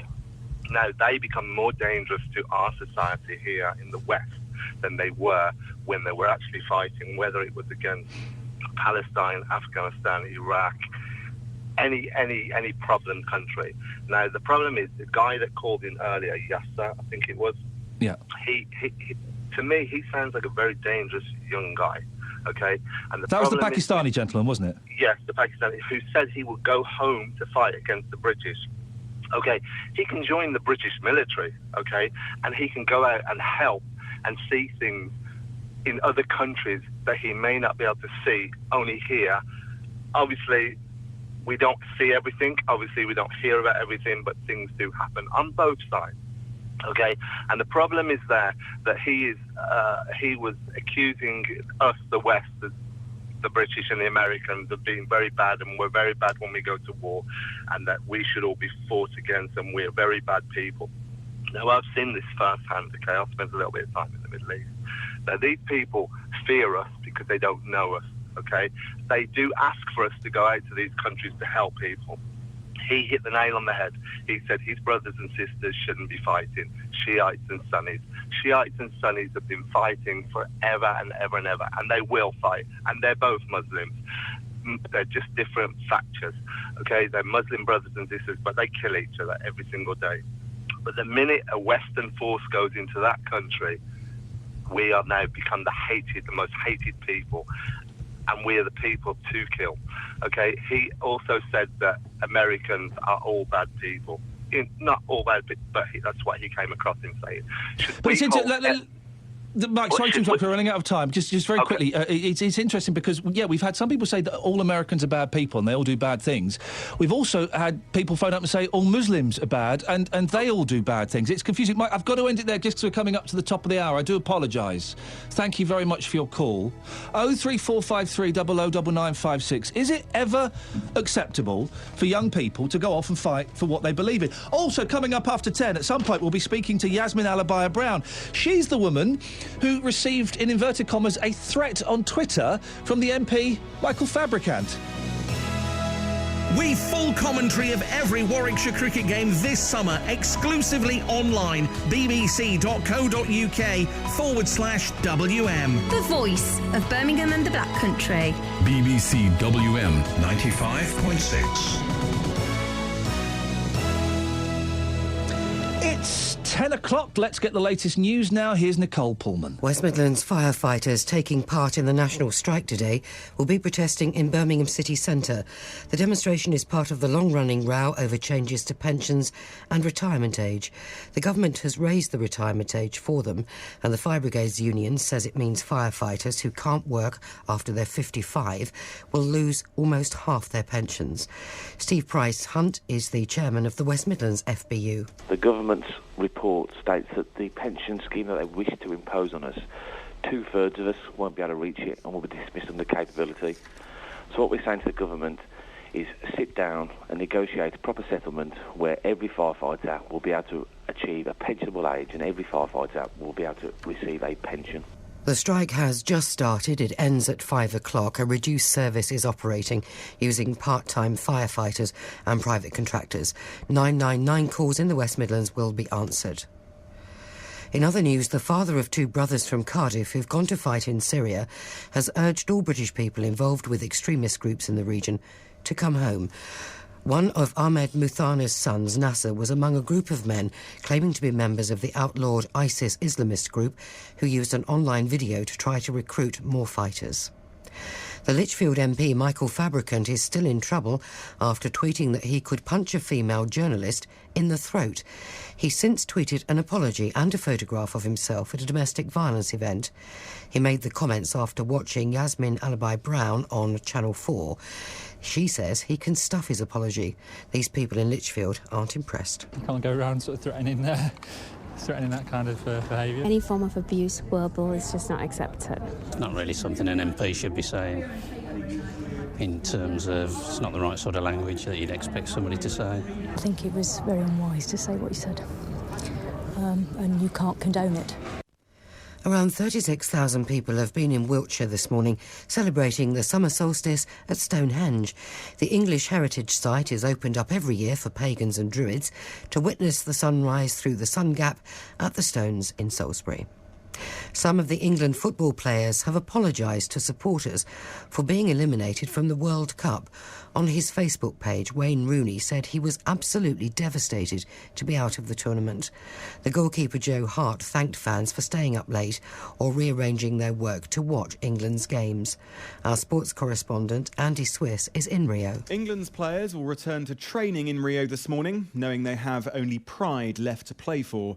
Costa Rica's 1-0 victory over Italy confirmed England's exit, the first time they've failed to get beyond the group stage since 1958. They can have no complaints. Never before have they lost their opening 2 World Cup matches, and although expectations were limited, England's displays fell below them. The FA chairman, Greg Dyke, acknowledged the results had been disappointing, but insisted Roy Hodgson would continue as manager until 2016. The weather dry and warm with plenty of sunshine today and a top temperature of 23 Celsius, 73 Fahrenheit. Fine and dry tonight too with lows of 11 Celsius, 52 Fahrenheit. And tomorrow another dry, warm and sunny day. BBC WM 95.6 News. There's more online at bbc.co.uk/WM. The voice of Birmingham and the Black Country. You should take in other religions and treat them as you would want to be treated yourself. We are even more intelligent. They treated me with the utmost respect. Iain Lee, Saturdays 9 till 12. BBC WM 95.6. Morning, this is Iain Lee, BBC WM 95.6. It's a cracking day out, isn't it? If you're going out, do take a tranny out with you, please. Radio, for goodness sakes, what are you thinking? Cracking first hour to the show, we were asking, is it ever okay for young people, young Brits, to go and fight abroad for what they believe in? Situations in Syria and Iraq are getting worse, and a number of Brits, we don't know how many, are going out to fight there. Well, they're being criminalised. Is there not a case to, I don't know, applaud them for fighting for what they believe in? Is there not something in that? 03453 009956. After I was told off yesterday in that there London for, I had my back against a window of a cafe. I was sat outside with some friends and my back was against a window. I was told off in a very, very rude manner by a foreign woman. I don't know what nationality she was. It was continental. I'm saying that because maybe you're aware of a country on the continent where this is the most offensive thing you can do. There are weird things you're not supposed to... In Greece, you're not supposed to hold your hand up because it basically means up yours. So, did I break some kind of international etiquette? And have you ever been told off by somebody you don't know? Maybe you're using your mobile phone, maybe you were driving badly, maybe you weren't looking where you were going. Have you ever been told off? 03453 009956. And in about 15-20 minutes, we'll speak to Yasmin Alibaya-Brown. She's the lady who received a threat. Is that too strong a word? I think it possibly is. Michael Fabricant MP said he could punch her in the throat. Well, it's created a furore on the internet. Are we taking it a little bit too seriously? Or is there never a place to make comments like that? Lots to talk about. If you want to get in touch, ian.lee@bbc.co.uk, 81333, start your text WM. The best way, and we've had so many calls this morning, and it works so much better, is to give me a call. 03453 009956. Have your say. Across the West Midlands, call 03453 009956. BBC WM 95.6. Let's go to Adrian. Morning, Adrian. Hello. Adrian, what would you like to say? Well, I would like to say that your question is fundamentally wrong. Tell me why. Well, I'm not quite sure how a question can be fundamentally wrong, so I'm keen to hear this. Yes, well, the thing is that you're actually asking that if this cause that they're fighting for is wrong or right. That's not the question. Well, you say, is it okay for them to go and fight for what they believe in? But yes. Everybody should fight for what they believe in, and we actually encourage this, right? But not through violence. So hang on a minute. You've contradicted yourself slightly. Everyone is encouraged to go and fight for what they believe in, but not through violence. Everybody is encouraged. Yes, we have the freedom of expression. We are encouraged. Everybody should tell their opinion, should fight for what they believe in, and this should be done by diplomatic solutions and because the war itself is a manifestation of a conflict, and conflicts can be solved through other means than war. So I think that it can't be, can it? When if the example of Syria, for example, when the person in control of Syria is a dictator who bombs and kills and gasses his own people. Yeah, you can't, and he won't sit at the negotiating table. Hello? Yeah, he won't sit at the negotiating table, will he? So how do you talk your way out of that situation? Hello, Adrian? Let's try and get Adrian back, because he had an interesting point to make. Ranjit's on the line. Morning, Ranjit. Morning, mate.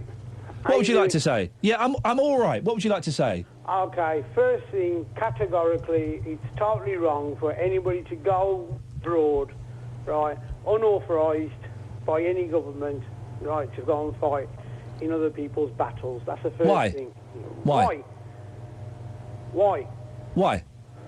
Because it's wrong. You live in this country, and this is where you should stay. And if you want to fight, you fight the politics, yeah? But if you've got boxes.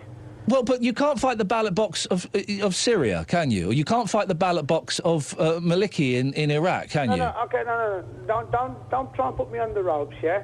No, I'm not putting you on the ropes. We're having a discussion, Ranjit. Listen, Ranjit. We should vote for a party, yeah, in this country that will say we're not going to send any of our soldiers to any other conflict out there, yeah?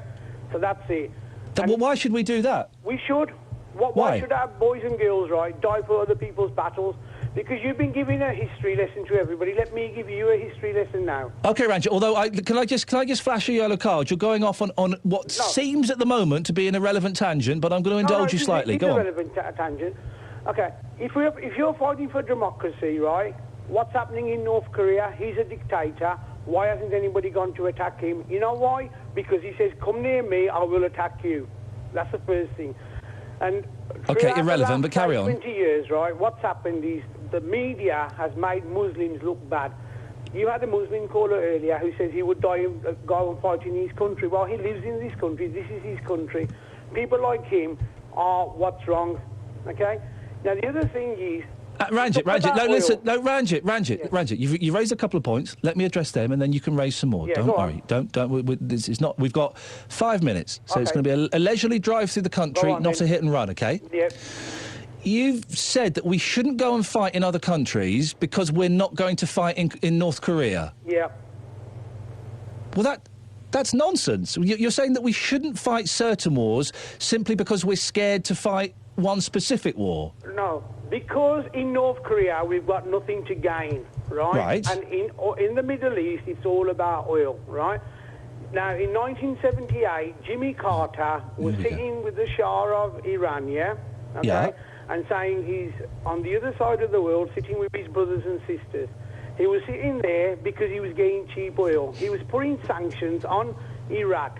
And when the Ayatollah Khomeini went back into Iran and threw the Americans out, the Americans moved into the next country. I'm going to interrupt because this isn't really relevant to what we're talking about. No. Why is it wrong? Why is it wrong for a young man who believes that people of his kind, maybe even his own family, are being abused and murdered? Why is it wrong for a young man to go to that country and fight? Because look, okay, in India now, right, where my parents come from, okay, right. Sikhs are being abused there, yeah, okay, in the Punjab. I don't go out there and fight, and all the people who I know oppose it don't so fight. you and your friends don't go and fight. Why does that make it wrong for young men who have different values and opinions to you to go and fight? Okay, because when they go up there, they get radicalised, yeah, because of our government policy. Supposing right? they didn't get radicalised. And attack us, that's what's wrong with it. Supposing they didn't get radicalised, supposing they went to Syria, fought against the Assad regime, and then came back and went back to work wherever they were. They're not going to go back and work where they want. But supposing they did, let's just hypotheticals. Now you've been. No, we're dealing in hypotheticals. It's a conversation. We can do that. Supposing they did that, would that be okay? Right, Iran was our enemy, right? But now they're our friends suddenly, right? Okay. Now Al Qaeda was our enemy. Going off on a tangent, Ranjit. We might be joining forces with Al Qaeda. We were, and we using probably the will again. folks, yeah? Ranjit, Go on. Ranjit, just answer the question. Very specific question, okay? If these young people, if a young man went and fought in Syria against a man that our Prime Minister wanted to bomb, so we consider him to be an enemy. If a young man went and fought against someone we consider to be an enemy and then came back and picked up their life as it was before they went away, what's the problem with that? Well, if he wants to do that, join the British Army then. No, but the British Army aren't fighting in Syria. Well, he wants to have an impact. I don't know what the answer to that is, but he's got no right to go over there, fight, and come back here, and that's all I'm... But he perceives it as his fight. That's because he's been radicalised. No. This word, right. Well, Can we have a ban on the R word? That's the right way, then. How does he know that's the right way? Because that's what he believes in. No, The young men, believe in that? How does he know? Does he suddenly wake up one morning and he's had a dream at night, yeah, which says, oh, listen, I'm going to go to Syria and fight? What happens? One side or the other is radicalising the others. Your Prime Minister wanted you to go and bomb Assad, wanted you to go... we consider that man to be our enemy as we were going to attack him a few months ago. Yeah, and suddenly now, right, some of them are our friends that we was going to attack 10 years ago or 5 years ago. So what's that all about then? I don't know what relevance that's got with what I'm talking about. I could be easily radicalised, yeah? I'm telling you that now, and I'm a man of, half decent intelligence, yeah? If I carry on listening to something enough, yeah, then I will get radicalised, and that's what's happening to these people because they're weak, right? And one day we're embracing Colonel Gaddafi, next day we're killing him, Assad the same, Saddam Hussein the same. So where are these young people? What they're supposed to learn? What kind of role model is Cameron or Blair or Bush or Obama? You explain that to me now. Ranjit, I'm going to let you go because we're going off on a slight tangent. I'm not quite sure I understand your point, and maybe we're speaking at cross purposes. The question is very simple. What's wrong with a young person going off to a different country to fight for what they believe in? And can I just clarify again, I'm not saying Hey, guys, go and join ISIS. Those ISIS guys are crazy. What's happening is really, really nasty. And I'm not saying, hey, yeah, no, it is fine for them to go off to Syria and fight. I'm just asking the question. And I know that some of you are getting a little bit upset, thinking that I'm condoning this, thinking that I'm making light of what's happening in Iraq. Not in the slightest. Man, it's horrible. I've seen some of the worst photographs. I've tried to avoid the watching and reading about what's happening in Iraq. I've seen some of the most horrific photographs I've ever seen in the past 7 days coming from Iraq. I don't need to see that stuff. I'm happy to read about it and hear about it. Happy's the wrong word. I don't need to see that stuff. I'm just simply asking the question, is there a problem with young people going off to fight for something they believe in? 03453 009956. It's BBC WM 95.6. It's 10:15. Here's Liz with the travel. Iain, thank you. The M6 going north is rather heavy going in the top end of the roadworks. They continue both ways, 10A to 13. But it's 12 to 13 that's rather congested, not helped by a vehicle which broke down, briefly blocking a lane. So that's after the A5 exit to Gailey and Telford. It's slow going in both directions in Birmingham at the Bearwood Road junction of Hagley Road, the A456. There are major roadworks which continue around there and temporary lights in place. It looks like the reason for those queues. Expect delays around Perry Park today as the European BMX Championship's going on. If you can update us, call BBC WM 95.6 Travel 08453 002288. Hunted. I'd look a little higher. Any hanging basket? Yes, I've got it! 5 clues. I'm coming up to a corner! Do you think this is what Mr. Button and Mr. Hamilton go round? Their team is sat there going, oh, here comes the corner! 3 hours to find one person in the West Midlands. I'm Chris Kane and I'm the Hunted. Oh my God! Hunted. With Richard Wilford. This Sunday morning from 9. BBC WM 95.6. 03453 009956 is the telephone number if you want to give us a call. You can also email me. Iain.lee@bbc.co.uk. Producer Joe, just let me know when we're all ready to go for that. So 10:20, so we'll be talking about Michael Fabricant at 10:20, so a couple of minutes away. I want to talk as well later on in this hour about when did you first give your kids booze? So, loads of parents to celebrate the end of their exams. I'm assuming this is A-levels or is it GCSEs? Loads of parents gave their kids a load of booze. And I don't necessarily see a problem with that. Hey, I remember being over Salt Hill Park in Slough at the age of 15 with a bottle of Thunderbird. Oh, I know, it's not classy, it's not clever. In fact, it was flipping horrible, but I did it. When did you first give your kids booze? I remember being about maybe 4. I said 3 earlier on, I think maybe 4, and having a little sip of my dad's beer. It was kind of the done thing, wasn't it? 03453 009956. And I was told off in the street, outside a cafe yesterday, because I had my back against a window. And it's weird. I've not been... Have I been told off in public before? Well, yes, the gentleman on the bus who told me off for using my telephone by just turning around slowly and raising his middle finger at me. I was also told off at an Eagles concert. Yeah, I know. I went with someone who's... he's on a spectrum, definitely. He's quite socially inept. And I didn't know him very well. And we're watching the Eagles, and he's talking to me. I'm like, yeah, uh-huh, yeah. And I'm thinking, shut up, man. I want to watch the Eagles. I paid a lot of money for this ticket. At least let me watch it. And the fella behind us tapped me on the shoulder. Yeah, thanks. Said, oi, I've come to see the Eagles, not to see you two idiots talking. And I was all, I'm really sorry, mate, look, we should be quiet. And my friend was starting to get a bit funny with him and was starting to have a go at him. And I was thinking, we are in the wrong here, man. Shut up.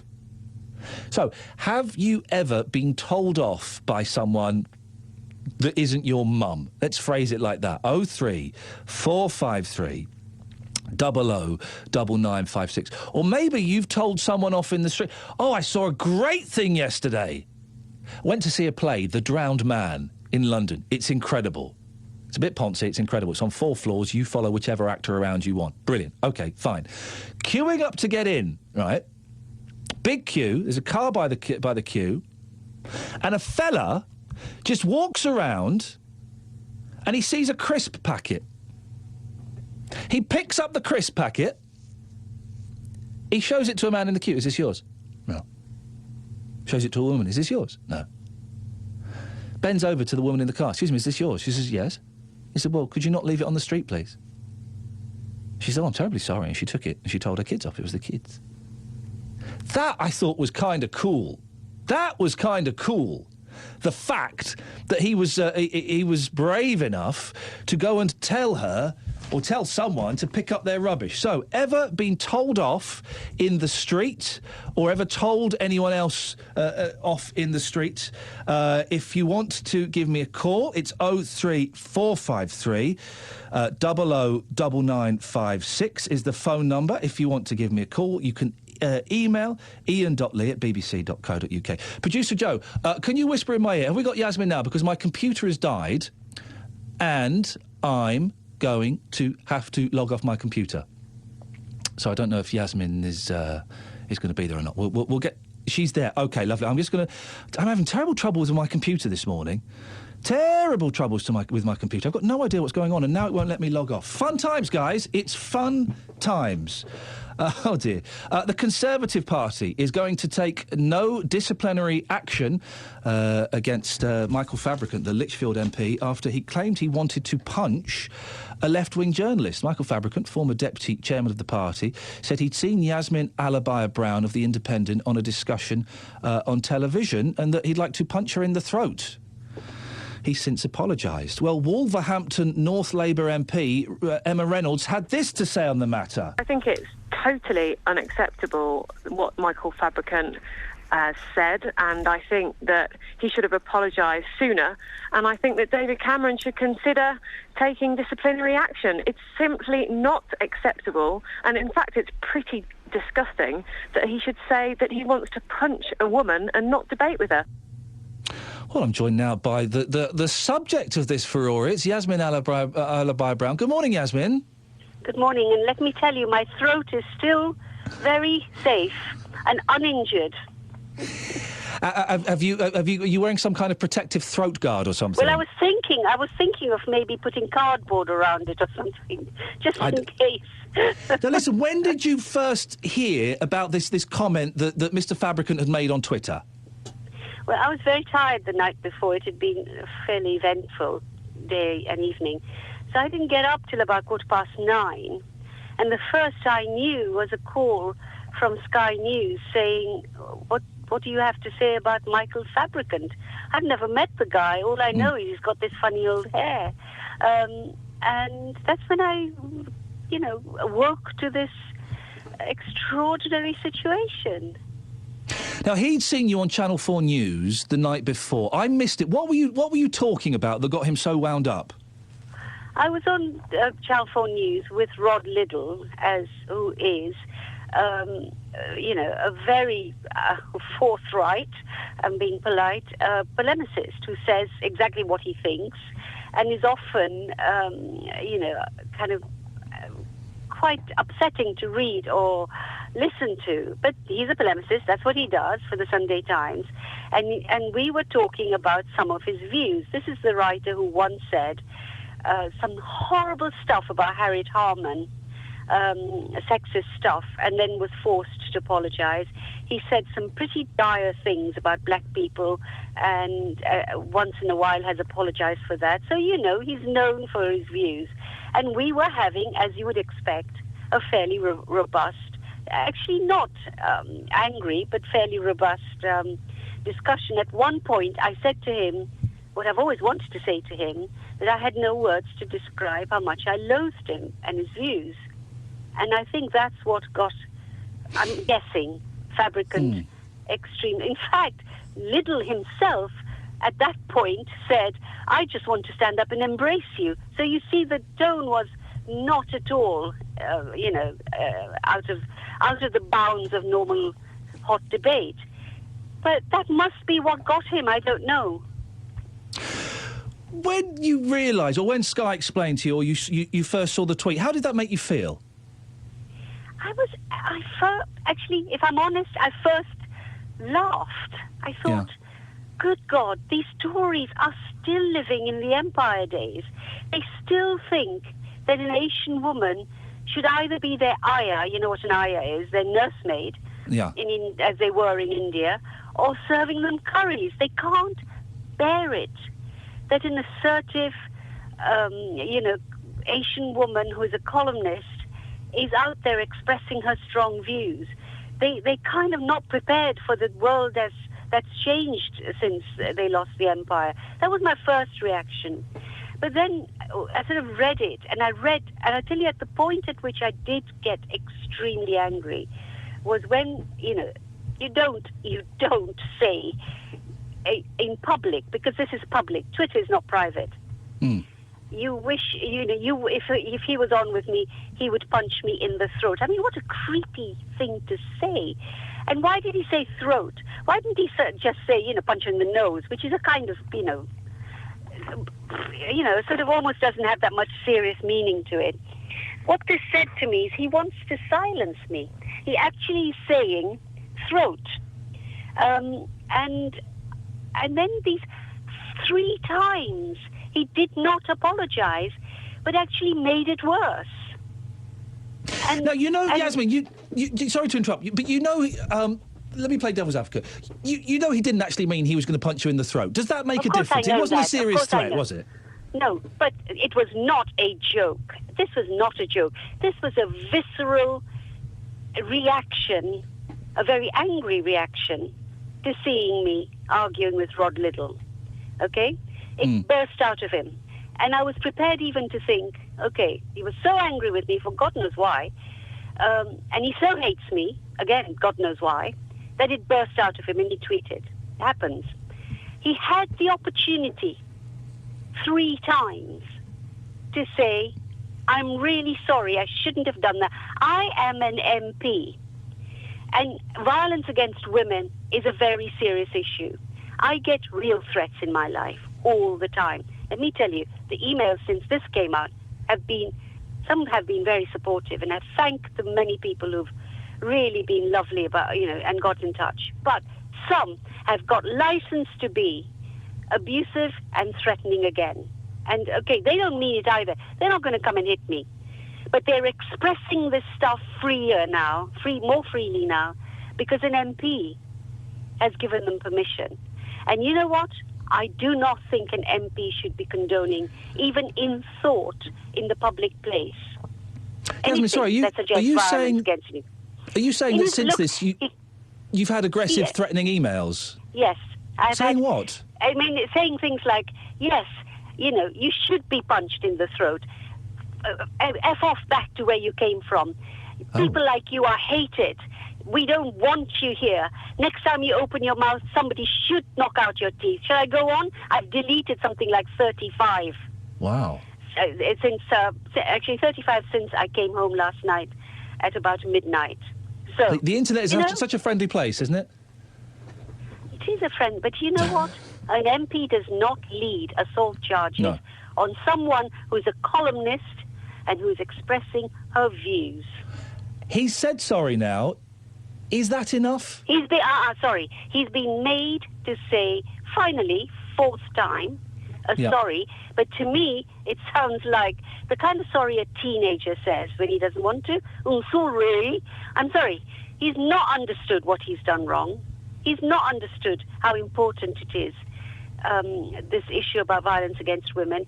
He's not understood that, to me, and remember, he retweeted another tweet by someone else which said she should be deported. That's also what he did. So, you're making up from this that he's not genuinely sorry. He's actually what? He sees this as all a bit of a lark. Yeah, he's not genuinely sorry. I think he's got real problems with people of colour and with women. And the fact that he dressed up and went on a demonstration against violence against women is neither here nor there. I'm sorry. You don't say punch her in the throat. Yasmin, can I ask?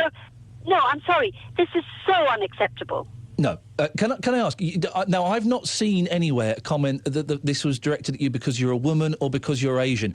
Is it? I interpret this more because you're on the left wing of politics. Is it not more that? No. I'm sorry. There are many left-wing columnists who are always around on television. I want to know how many of them have been tweeted about by an MP in these terms. I want to know. I want to hear about them. Okay, this is the challenge. I want to hear whether when I'm sure there are lots of very hot, when Owen Jones is around, or any one of us, Mehdi Hassan, whether they get this kind of tweet. To deny that underneath it is sexism and a form of kind of rejection of immigrants is to miss the point of my anger, actually. I'm not making this up. I get a lot of criticism. Oh, my goodness. I get a lot of flack. That's part of my job. I take it. But when an MP tweets this is not in my job description and shouldn't be in his. What do you want to see happen? I want the Tory party, I want the Prime Minister to do something. Years ago, when a Tory councillor in Birmingham did the same, he tweeted he wished somebody would stone me to death. Oh, gosh. The Tories took immediate action. They have form on this, okay? But to their credit, they took immediate action against this guy. This is a few years ago. You can look it up. With Fabricant, they have not done what is necessary, at least withdraw the whip. David Cameron says that now he's apologised, he's not going to do anything. It's not up to David Cameron to decide that kind of Weasley apology was enough. You know, this is the reason why so few minorities vote for this party. They still don't get it. What's interesting is I know you've done a few radio shows, and that Mr. Fabricant has been asked to appear on all of them. He's certainly been asked to appear today, and has either turned them down or just not got back. What do you make of that? I don't know. That's his choice. Because I would love to argue with him. I would love to face-to-face argue with him, and let me see him come for my throat if he has the guts. Yasmin, I was going to say it's really nice to talk to you, but actually it's made me quite sad that you've been getting loads of nasty emails and things like that. But I really do appreciate your time this morning. Thank you. Bye-bye. Thank you very much. Yasmin Alibi Brown. The internet, as my friend once said, is the breeding ground of cowards and backsides. He used stronger language. I've censored it for you. It's true. It is. I've been a victim of threats on Twitter. I'm pretty good now at laughing them off, or just blocking them, or retweeting them so that people go after them.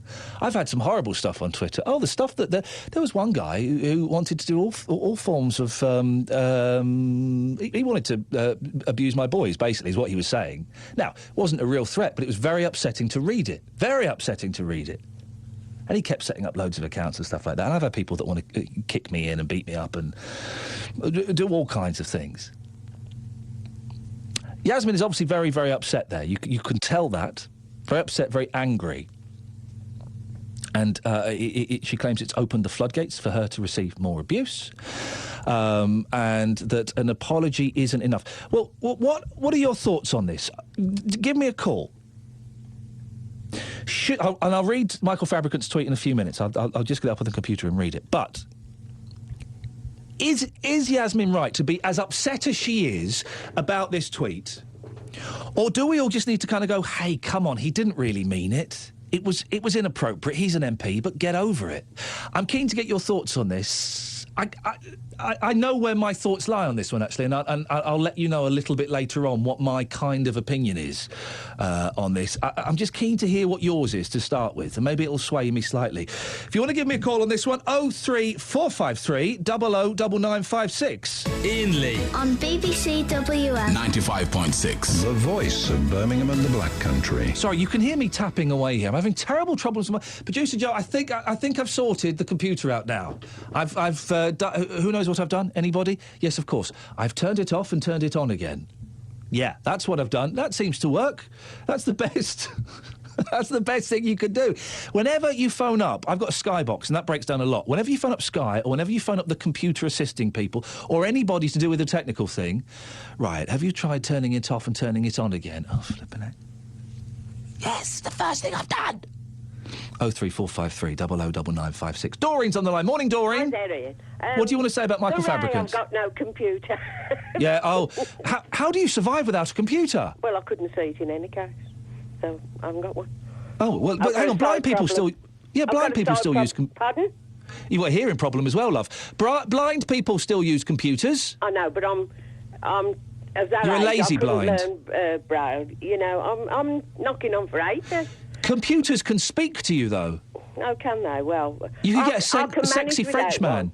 You could get You could get a sexy French voice to speak to you and read your emails. You know what they can do, can't they? Have a punch in the throat. Now, no! Come on, for goodness sakes! What do you want to say, Doreen? Well, I was thinking sticks and stones will break me bones, names will never hurt me. I think she's gone over the top. I'm a woman, and often I watch Question Time, and I think I'd like to put my toe up there behind. But I don't think it, and I think it's saying about they think it's because she should be in a curry house. That's irrelevant to the question. It's not because of what you are, it's how you come over. You know, you can be... And you can be a foreign nationality, you can be the nicest person. He could have thought the same as a British person. They must feel very insecure if they think it's because he thinks she should be in a curry house. This is and I must be honest, listen, I'm not an Asian woman, so who knows what Yasmin has been through in her life. I'm lucky I'm a white middle-class bloke, so I've kind of done all right. I myself didn't make the connection this was addressed at her because of her sex or her race. But she has taken it like that. What was she? And she has. She did say, I'd listened to her reply, and she said he thinks I should be working in a curry house or be his servant. No, you're right, she does think that. This is what Mr Fabricant said in his tweet. This is the tweet that's caused so much offence. I could never appear on a discussion programme with Yasmin Alibi Brown. I would either end up with a brain hemorrhage or by punching her in the throat. It's not a very nice thing to say, is it? But how often do you say to your children, I'll kill you if you do that again? You don't mean it. It's just an expression of speech. They take all this over the top. To me, people are miles too sensitive today. I'll tell you what I did object to when they said about that man's granddaughter, the two on the television. That was out of order. They said they'd interfered with the granddaughter or something. Jonathan Ross, do you remember, and his mate? Yes. They said something about somebody's granddaughter, and that was over the top. No, hang on, that was Russell Brand and Jonathan Ross. They found out Andrew Sachs, and that was really out of order. But people say to me, I talk too much, and I'll tell you this: when I retired from work, the managing director sent me a letter. He said, "Well, Doreen," he said, "I know it'll be a lot. She'll miss you. It'll be a lot quieter, but he said a lot less colourful." Yes. There we are, you see. Is the situation really that this guy's an MP? He's a member of Parliament, and I work for the BBC. I have to be careful what I say in tweets, what I say on Facebook, what I say in interviews, what I say in places that I might consider private, because of my responsibility of working for the BBC. He's representing the government. Does he not need to be more careful and set a better example? I guess, but she said if he'd have said he punched her on the nose, it wouldn't have mattered so much. But what's the difference? I can't see any difference. Hey, Doreen, listen. Said, punched her in the eye, and it's acceptable. What's the difference? He just used throat as a word instead of nose or eye. The way she spoke, if he'd have said, I'll punch her in the nose, that would have been acceptable. Listen, Doreen, why I've got you on, can I ask you a question? I got told off yesterday for sitting with my back to a window of a cafe. I've never heard anything like that. That's weird, isn't it? I think it is. I've never... Why did they put a chair there? Well, this is the thing... If I go to an outside cafe, there's a chair with its back to the window. Why? I couldn't understand this woman. It was really weird. But you strike me as the sort, Doreen, as if you saw or if you were aware of some mischief going on around you, you would go and tell someone off. Have you ever told anyone off in the street? I have, yes, many a time. Go on, what for? Well, what for? We had some kids coming up the road, kicking the black bags into the road. Yeah. And I saw these two further on do it up the road, and they walked up towards me, and I stood at the bottom of my drive. I said, you kick that bag and I'll kick you inside out. Oh, flipping I never touched it. And somebody said they could throw a brick through the window. That's what if they do. I'm insured. You've got to stand up and be counted sometime. You know, Doreen, that's why people get away with things, because nobody apprehends them. You are a right little thug, aren't you? Oh, yeah, you know. You got to stand up. You know why, Ian? Because I was brought up during the war and we brought up tougher. Doreen, thank you very much. 03453 009956. Paul, apologies. You've been waiting for, I think, about 3.5 hours. Something like that, yeah. You're very, very patient. I'm sorry, I'm having troubles with my computer, so I'm kind of missing some people. I do apologise. What would you like to say? Right, you mentioned the French resistance some time ago. Oh, this is talking about, is it ever okay for young people to go abroad and fight for what they believe in? Yes. Yeah, just a thought.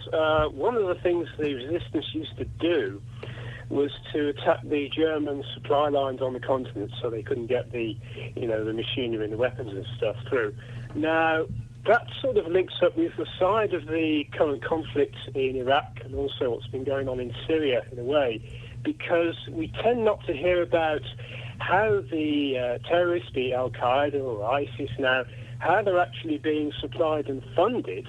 One thing I've picked up over the years is that Saudi Arabia has more than a few fingers in this pie, and also Qatar.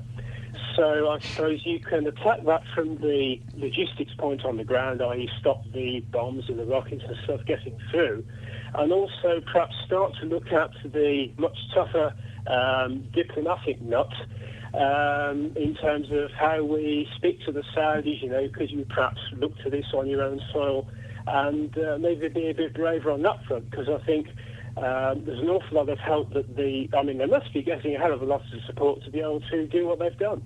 You know for a fact, though, Paul, that the British government are never going to stand up to the Saudis because of the amount of money they invest in us. Yeah, and I say that is the tough nut to crack, but I think we've got to start looking at that and looking at what we actually do in these situations, because I think we're involved a lot more and over a longer period of time than we tend to think. I mean, it's easy to think on the day, oh, look, ISIS is doing X, Y, Z, shall we send the boys in or shall we send some drones in, etc. And, yeah, I mean, we can actually get results in the short term, but because this is, in a sense, a conflict that's been going on for centuries, we're not actually going to win in that way. We're not actually going to solve things.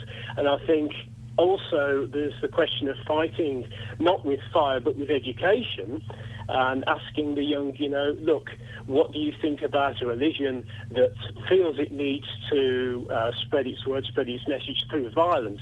Is it really a sort of religion that has value? Is it the sort of thing you want to follow? But that isn't the basic tenet of Islam. That's just how some people have interpreted it.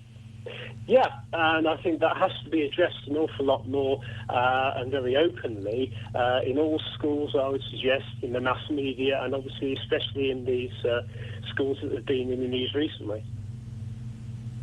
But Christianity can be interpreted as being rather violent. I mean, what was the fella in Norway? Anders Breivik. He was the Christian nut job, wasn't he? I mean, nut job in that he was, he took... he was a Christian extremist. Yeah. Very good point. And I would say that, again, we shouldn't really just focus solely on Islam or extreme elements of Islam as being the bogey bit. Yeah, whenever a faith sort of comes under the spotlight, I think it's good to actually have an open arena of comparison and objective thought and say, look, where is this actually leading? Is it leading towards peace? Is it leading towards interfaith discussion and harmony and exploration? Or is it leading towards violence and trying to prove itself through violence? Paul, when was the first time you drank alcohol? Say again? When was the first time you had an alcoholic drink? Oh, crikey. It'd be when I was about 17 or 18, I suppose. Did you not have any before? Did your parents or your grandparents never slip you a little sip of sherry or something? I believe I had a very small sip of whiskey when I was maybe younger than 10, but that was only New Year's Eve, and I didn't like it, and so I didn't have any more. Flipping heck, whiskey. I never got my... Well, I did a little bit. Paul, thank you very much. We'll be talking about that in a little bit. When did you first have your boozy drink? The first time I got absolutely... Did he say the phrase bogey bear? I'm sure he said bogey bear. I'm sure he did. I've never heard of a bogey bear. My boys have. Anyway, the first time I got absolutely leathered was when I was 15. Absolutely slaughtered. But I remember being 4 and having a little sip of beer. I remember having lager shandies at the weekends when I was about 8 or 9 in the summer. Then my sister starting to drink wine. I remember thinking my sister was very sophisticated when she started drinking wine at about 13 with the Sunday roast. When is the right age to introduce the young people in your life to booze? 03453 00956. It's 10:45. It's BBC WM 95.6. Let's get the travel news now. Here's Liz. Hello, Ian. There's still quite a bit of congestion around, particularly on Hagley Road. Those rather large roadworks and temporary lights in place by Bearwood Road, causing slow traffic in either direction, so going both in and out of Birmingham this morning. Very slow all of a sudden through Kings Heath on the A435 near Addison Road and the supermarket. You'll also find it's a bit congested on parts of the A38 around Selly Oak and around Bromsgrove as well. It's a little bit busy. Not too bad on the M6 now, going north through the roadworks, which continue both ways anyway between 10A and 13. It was quite heavy going because of a breakdown earlier. That's been sorted out. Expect a bit of congestion around Perry Park because of the European BMX Championships going on. If you can update us, call BBC WM 95.6 Travel 08453 002288. BBC Sport.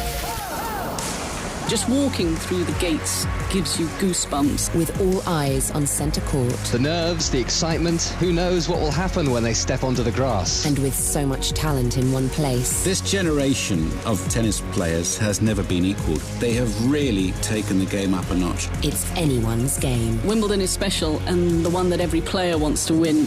Wimbledon 2014. Starts Monday across the BBC.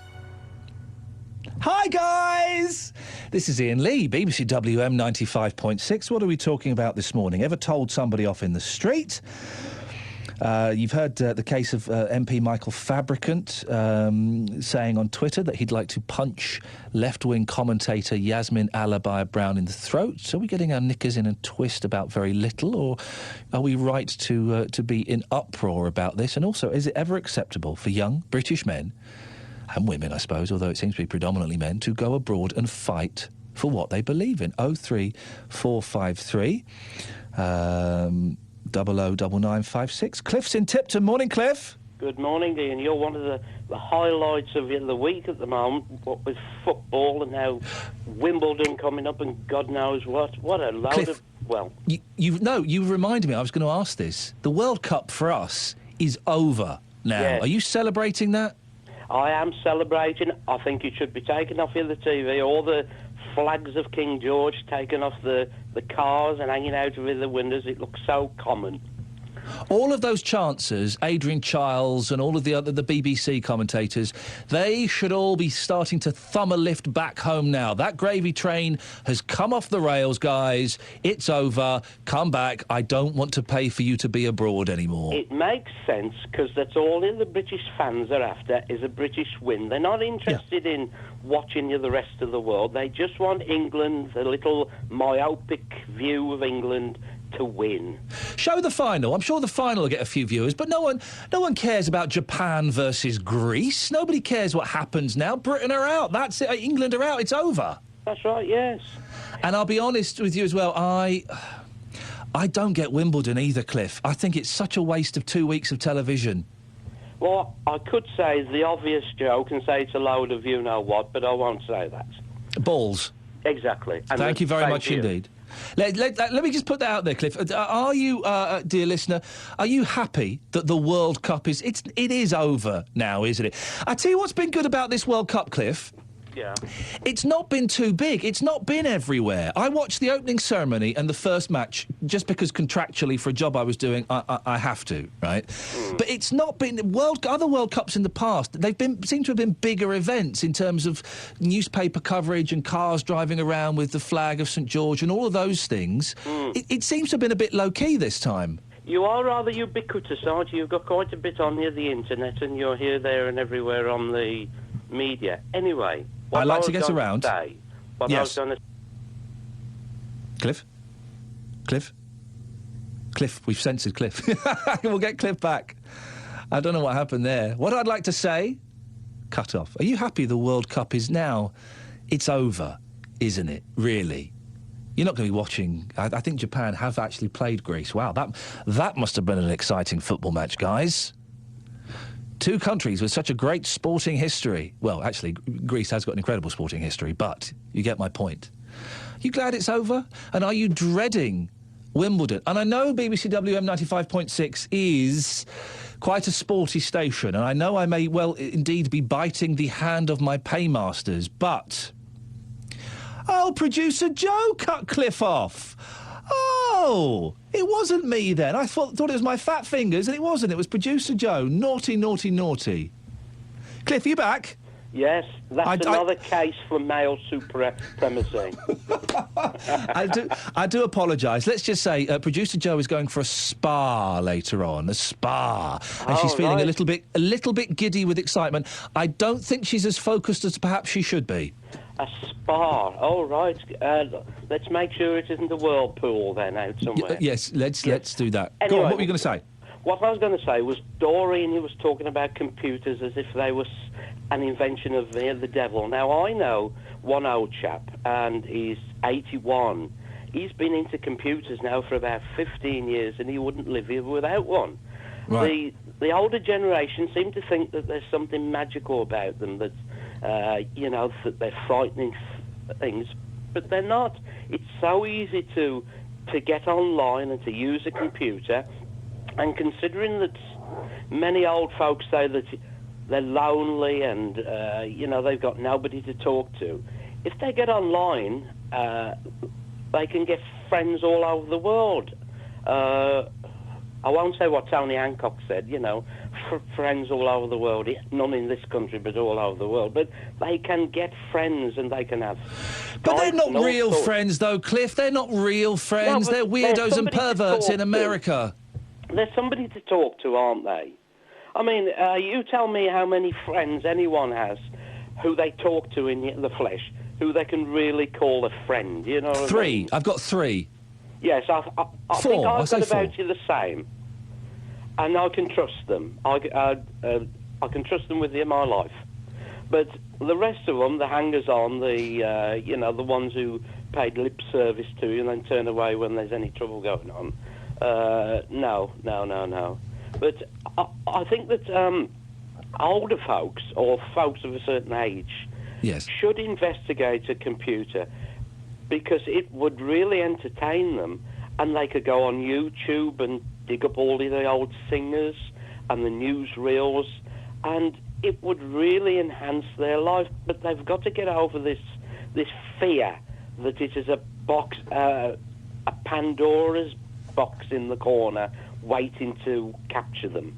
Cliff, very wise words. Thank you very much. 03453 009956. I can see we're getting a few calls in about the World Cup and Wimbledon. We'll keep calling in on that. Are you glad the World Cup is over? Are you dreading 2 weeks of Wimbledon? A summer of sport. We'll keep calling in now, and we'll probably talk to you after 11 about that. But I just want to talk about this now before the news. Is it ever okay to give a child alcohol? When did you first have a drink? Maybe you've got kids, you've got grandkids. When did you first give them a touch of booze? They used to in the olden days, didn't they? I say the olden days, my parents give them a little shot of whiskey to get them to sleep if they weren't sleeping. Well, new research out this week showed that a quarter of parents gave their child alcohol to celebrate finishing their exams. Charity Drink Aware said that on average, children aged 14 to 17 will be given 9 units of alcohol, the equivalent of 4 cans of beer, a bottle of wine or a third of a bottle of vodka, to take to post-exam parties, holidays or festivals. Joined now by Debbie Bannigan, Chief Executive of Swanswell, the National Alcohol and Drug Charity. Good morning, Debbie. Good morning, how are you? Yeah, I'm fine, thanks. What are your thoughts on these figures, the amount of alcohol that 14 to 17-year-olds will be drinking? Well, it's not surprising because, we work with a lot of people with difficulty with alcohol, and they tell us that they had their first drink at a very early age. And, there's evidence that associate early drinking with problems in later life. So it is something that we have to take seriously. But, it's tough being a parent, isn't it? And I think it's interesting when you read the information that DrinkAware have put out, that a lot of the reason that children are giving their children alcohol is because the children are asking for it.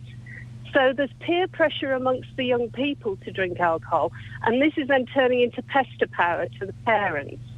So really, it's important to get the message across to the parents that it's okay to say no. You're not being a party pooper. You are looking after your children's well-being, and it's okay to set a limit and say no alcohol until you're an adult.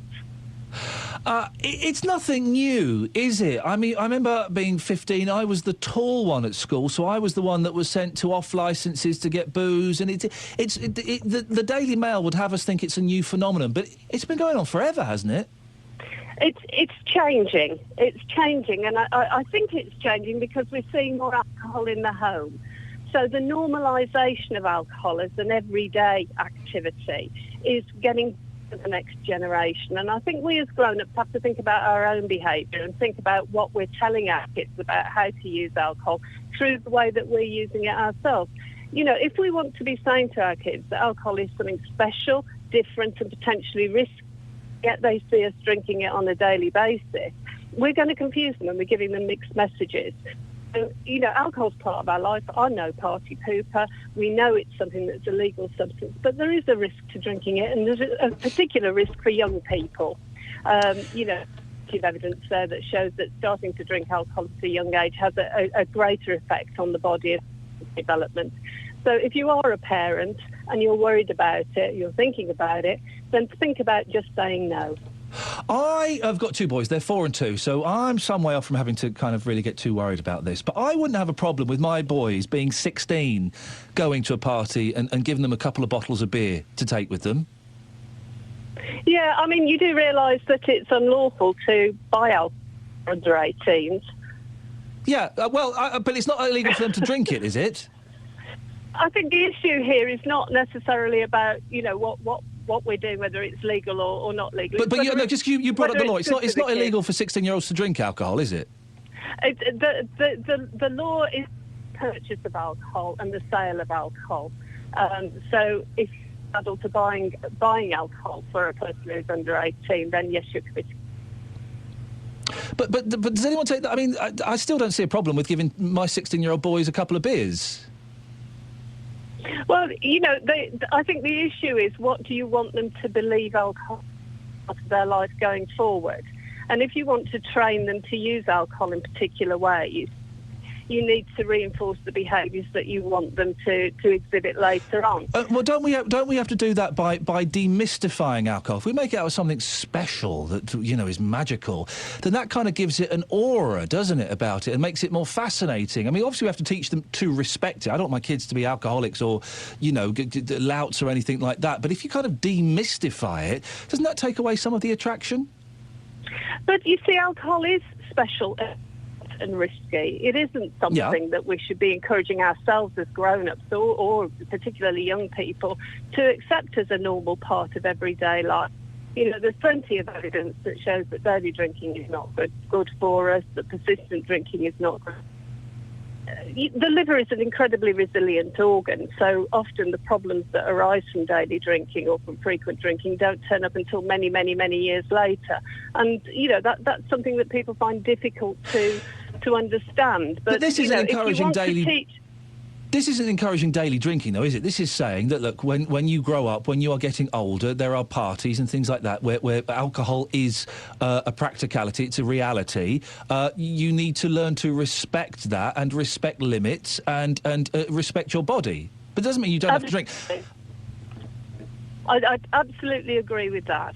And if what we're saying to our young people is alcohol's part of our culture and it's something that is very specifically associated with a celebration, and it's something that we want to keep limits around and keep boundaries around, then I think as parents that's a very important message to send. If we start to encourage children to drink, I think we've crossed a boundary. Debbie, fascinating talking to you this morning. Thank you. I know we're going to get lots of calls. We've already got Mary and Gaz. Stay there. I'll speak to you soon. That's Debbie Bannigan, Chief Executive of Swanswell. What do you think? Would you have a problem buying your 16-year-olds a couple of beers to take to a party? What about 15-year-olds? What about 13-year-olds? What age would you give your children or your grandchildren booze? 03453 009956. With full commentary of every Warwickshire cricket game this summer, exclusively online, bbc.co.uk/WM. The voice of Birmingham and the Black Country. BBC WM 95.6. It's 11 o'clock, BBC WM 95.6. Let's get the news now. Here's Nicole Pullman. West Midlands firefighters taking part in the national strike today will be protesting in Birmingham city centre this lunchtime. The demonstration is part of the long-running row over changes to pensions and their retirement age. The government has raised the retirement age for them, and the Fire Brigades Union says it effectively means firefighters who can't work after they're 55 years old will lose almost half their pensions. Steve Price-Hunt is the chairman of the West Midlands FBU. The government's report states that the pension scheme that they wish to impose on us, 2/3 of us won't be able to reach it and will be dismissed under capability. So what we're saying to the government is sit down and negotiate a proper settlement where every firefighter will be able to achieve a pensionable age and every firefighter will be able to receive a pension. The strike, which started an hour ago, will end at 5 o'clock. A reduced service will operate using part-time firefighters and private contractors. 999 calls will be answered. The father of two brothers from Cardiff who've gone to fight in Syria has urged all British people involved with extremist groups in the region to come home. One of Ahmed Muthana's sons, Nasser, was among a group of men claiming to be members of the outlawed ISIS Islamist group who used an online video to try to recruit more fighters. The Lichfield MP Michael Fabricant is still in trouble this morning after tweeting that he could punch a female journalist in the throat. He since tweeted an apology and a photograph of himself at a domestic violence event. He made the comments after watching Yasmin Alibi Brown on Channel 4. She says he can stuff his apology. These people in Lichfield aren't impressed. You can't go around sort of threatening that kind of behaviour. Any form of abuse, verbal, is just not accepted. It's not really something an MP should be saying in terms of it's not the right sort of language that you'd expect somebody to say. I think it was very unwise to say what he said, and you can't condone it. Some of the England football players have apologised to supporters for being eliminated from the World Cup. On his Facebook page, Wayne Rooney said he was absolutely devastated to be out of the tournament. The goalkeeper Joe Hart thanked fans for staying up late or rearranging their work to watch England's games. Our sports correspondent Andy Swiss is in Rio. England's players will return to training in Rio this morning, knowing they have only pride left to play for. Costa Rica's 1-0 victory over Italy confirmed England's exit, the first time they've failed to get beyond the group stage since 1958. They can have no complaints. Never before have they lost their opening 2 World Cup matches, and although expectations were limited, England's displays fell below them. The FA chairman, Greg Dyke, acknowledged the results had been disappointing, but insisted Roy Hodgson would continue as manager until 2016. The weather dry and warm with plenty of sunshine today. The top temperature 23 Celsius, 73 Fahrenheit. Fine and dry tonight too, with lows of 11 Celsius, 52 Fahrenheit. And as for tomorrow, another dry and warm day. BBC WM 95.6 News. There's more online at bbc.co.uk/WM. The voice. The voice. The voice. The voice of Birmingham and the Black Country. You should take in other religions and treat them as you would want to be treated yourself. We are even more intelligent. They treated me with the utmost respect. Iain Lee, Saturdays 9 till 12. BBC WM 95.6. Oh, let me press that button, then you can hear me. Morning, this is Iain Lee, BBC WM 95.6. Very, very busy on the phones, and I love it when it's like that. It makes my job so much easier, although it does get me a little bit angry at times. You do get me a little bit angry. What have we talked about? Is it ever right for young people to go off to different countries and fight for what they believe in? Ever told anybody off in the street? Are you glad that the World Cup is now over? It's pretty much over, isn't it? Very, very few people are going to be watching the rest of the matches now that England are out. But are you dreading the thought of a summer of sport? We've got Wimbledon starting. Is that next week? It's soon, isn't it? 03453 009956. And we were just talking to Debbie Bannigan from an alcohol and drug charity about giving alcohol to children. And I knew there was something wrong, and thank you, producer Joe, for finding this out. And it's something I couldn't quite get my head around. It's legal to give 5-year-olds and above booze in your house. That's legal. So, would you have a problem with your teenagers taking booze to a party? What do you think? Ian.lee@bbc.co.uk. You can send me a text, 81333 WM, or you can give me a call, 08459. I keep giving the old number. Stop it. 03453 009956. Have your say. Across the West Midlands, call 03453 009956. BBC WM 95.6. Dearie me, when will I ever learn? I'm terrible with phone. I've got the phone number written down in front. No one knows phone numbers anymore, do they? Do you remember when you were a kid, right, or younger, you knew loads of phone numbers. You knew your mum's phone number, you knew like your girlfriend's or your boyfriend's phone number. You knew these numbers. You knew work, if you had a job. I don't know any phone numbers. I changed my mobile phone number a year ago. Literally only just learnt it in the last couple of months. And I still have to check it. No idea what my wife's phone number is. No idea what my mum's phone number... I just don't have a clue.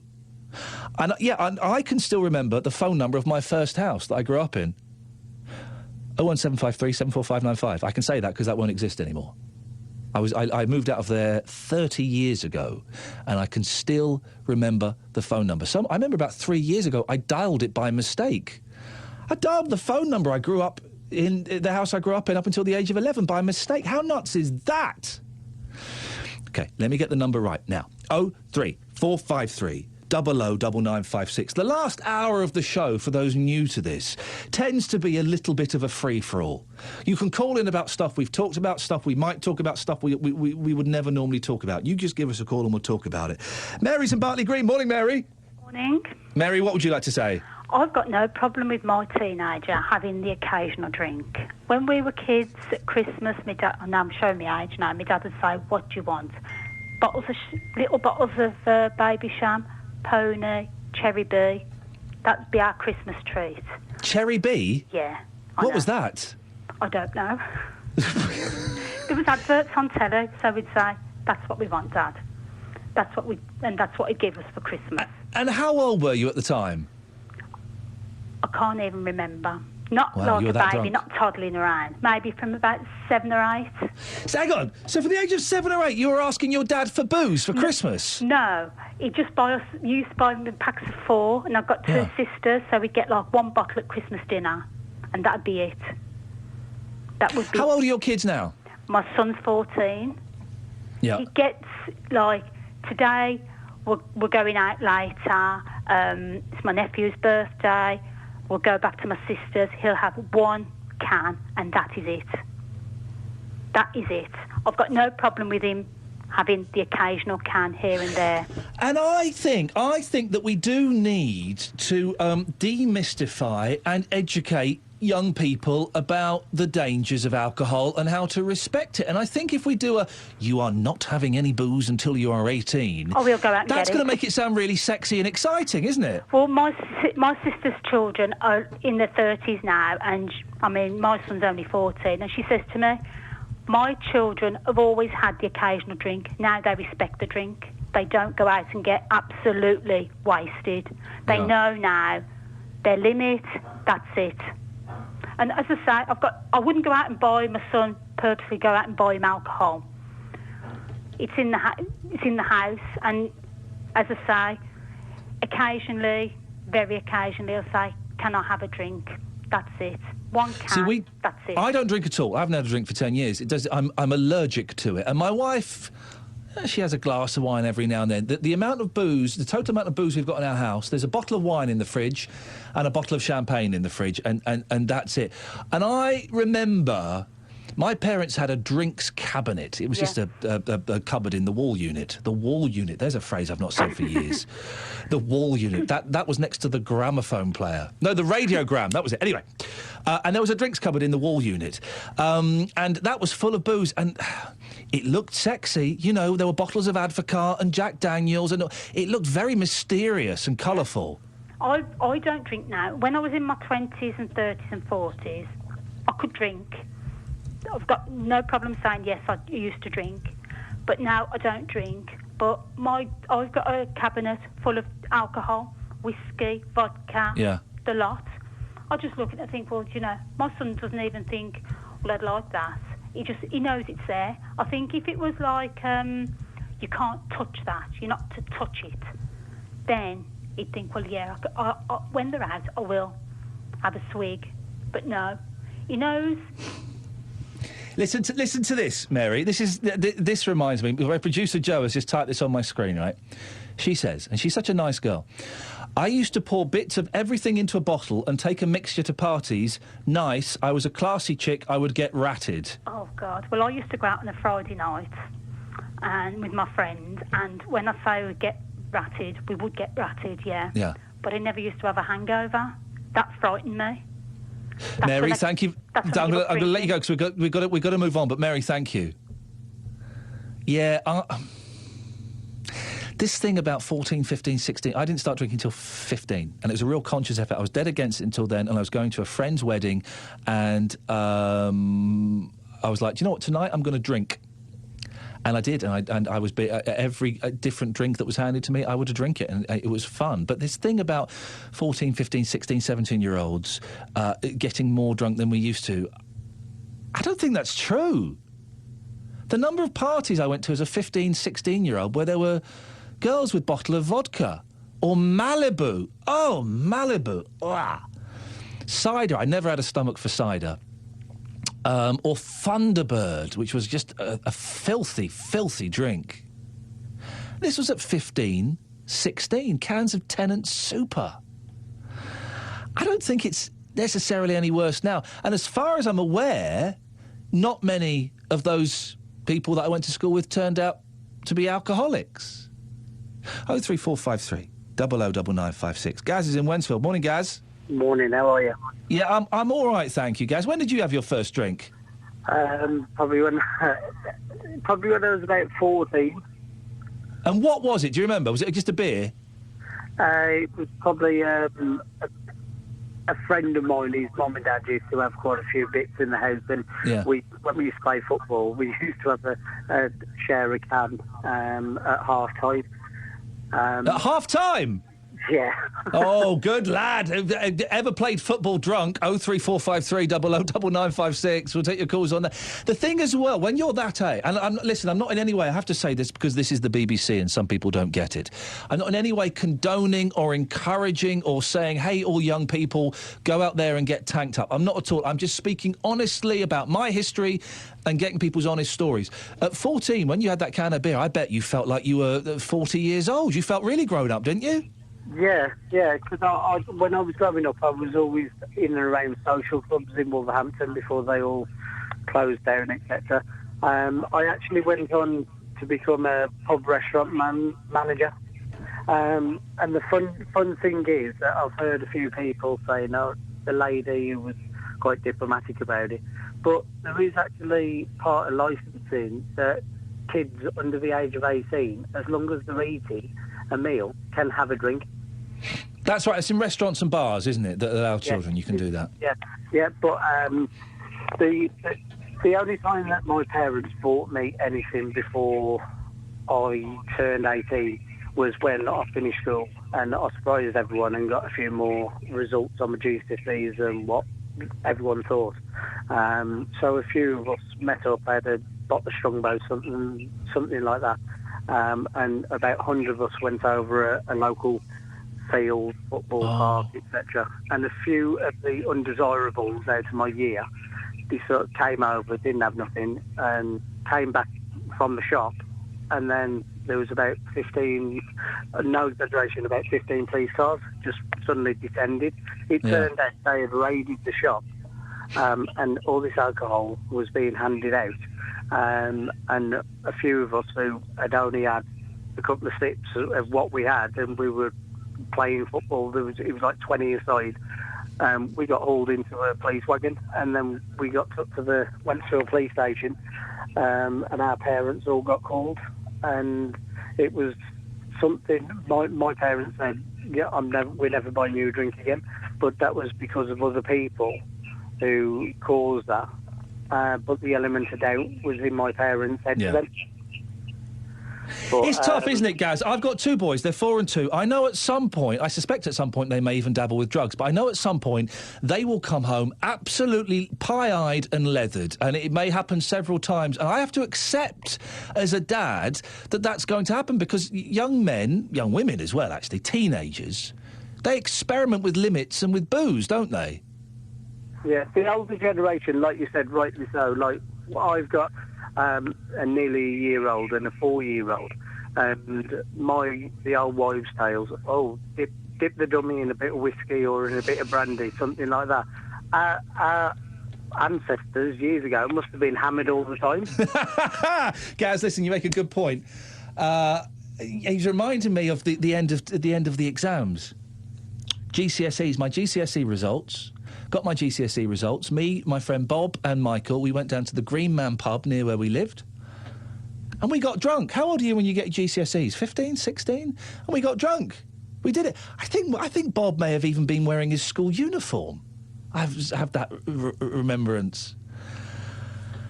Oh, dear. That's what you do. That's what young people do at the end of exams. They celebrate by drinking too much and being sick. And again, I have to stress, I'm not condoning it, I'm not encouraging it, but it's a fact of life, isn't it? Give me your call on that, and are you glad that the World Cup is over? 03453 009956. It's BBC WM 95.6. Let's get the travel with the ever-sober Liz Saul. Easy for you to say, Ian. As you head into Birmingham, Hagley Road is looking rather slow at the Bearwood Road junction. Not helped by the major roadworks. There's temporary lights in place as well, adding to the general queues. It's still congested in Kings Heath on the A435 as you head around Addison Road and close to the supermarket, also along the High Street. Expect delays around Perry Park. The European BMX Championships are taking place, although traffic seems to be coping okay in that area, and it's not too bad on the motorways so far today either. If you can update us, call BBC WM 95.6 Travel 08453 002288. Graham Torrington. I will never forget the sound of that petrol bomb. You know, just that, in that moment, just that absolute fear. This petrol bomb exploded in our living room, just the house completely shuttered. You hope to have children yourself one day? I would like to. And how important would it be to tell them what happened to their mum? You know, it's part of my history. It's part of who I am. Your calls, your stories. Late night, Graham Torrington. Sunday to Thursday nights from 10. BBC WM 95.6. I'm just impressed that I remembered the phrase the wall unit. Now, there will be people under the age of 35, let's say, who won't know what a wall unit is. And then there'll be people like me, old so-and-sos, over the age of 40, who know exactly what a wall unit is. Every house had a wall unit. Every middle-class house had a wall unit. And what was it? It was like a series of cupboards and shelves that were pushed up. It was a unit for the wall. And you'd have your knickknacks on it, on the shelves, on the top, and maybe some nice pictures and some, glass figurines. And in the bottom, you'd have a couple of cupboards, which is where our booze went. You might have had records in yours. And then there were drawers. And there was one drawer where all the bills were kept, one drawer where all the elastic bands and the bits of string were kept, and one drawer where everything else was kept, and only Mum knew what was in there. Mum, where are the scissors? In the bottom drawer of the wall unit. Mum, where's the map? Where's the map? Mum, where's the map? I don't think that where's the map has been uttered as a sentence for 15 years. The wall unit. 03453 009956. Keith's on the line. Morning, Keith. Morning. Keith, did you used to have a wall unit? Yeah, my mum and dad did, yeah. Yes, it's a mum and dad thing to have a wall unit. They don't have it these days. People have shelves put up, or they don't have anything. Everything's minimalism these days. Yeah. Right, anyway, let's get to what I phoned you up for. Yes, Keith, let's not have a flippant conversation. Let's get straight down to the meat. Correct. Go on. Right, you just said something about some of the callers make you angry, right? Yeah. Well, one of your callers this morning and you have made me really angry as well. Oh, blimey, go on. If somebody's going to come on the radio and start spouting off, right, let's get the facts right first. Okay. Right, it's actually England that are playing in the World Cup. Well, we're playing in the World Cup, not Britain. I said Britain once and I corrected myself immediately. Cliff. Oh, okay. Cliff said Britain. Right, it's actually England, not Britain. Right, and then he's on about the flags flying. Right, in the country. This is England. This is our country, but it's a World Cup. Me, for one, I'm proud of being English, and I'm proud of the flag flying. It's not common at all. Right, we're out the World Cup now. I will still be watching it, whether it's Ecuador against Honduras or Ivory Coast against Japan. I will be watching it. You came round and said Adrian Goldberg's gravy train is now finished. They should come home with them. Adrian Chiles, not Goldberg. Goldberg's gravy chain will never end. Right, Adrian Chiles, right? Who actually works for ITV, so we don't actually pay him. The advertising company do. You know, so... Let's bring all the BBC people home, though, that we are paying for. Yeah, but if you don't like football, that's your prerogative, right? But thank you. That bloke, it ain't so much about not liking the football. It's about the English people flying the flags. What's wrong with that? I mean, you don't like the football, you probably ain't seen it. Every other country that are at that World Cup, they stand there with their hands on their heart, belting out the national anthems. I lot don't. I do. I stand in my living room with my hand on my heart singing my national anthem. Do you really? When the national anthem comes on, you stand up and you put your hand on your heart and you sing along?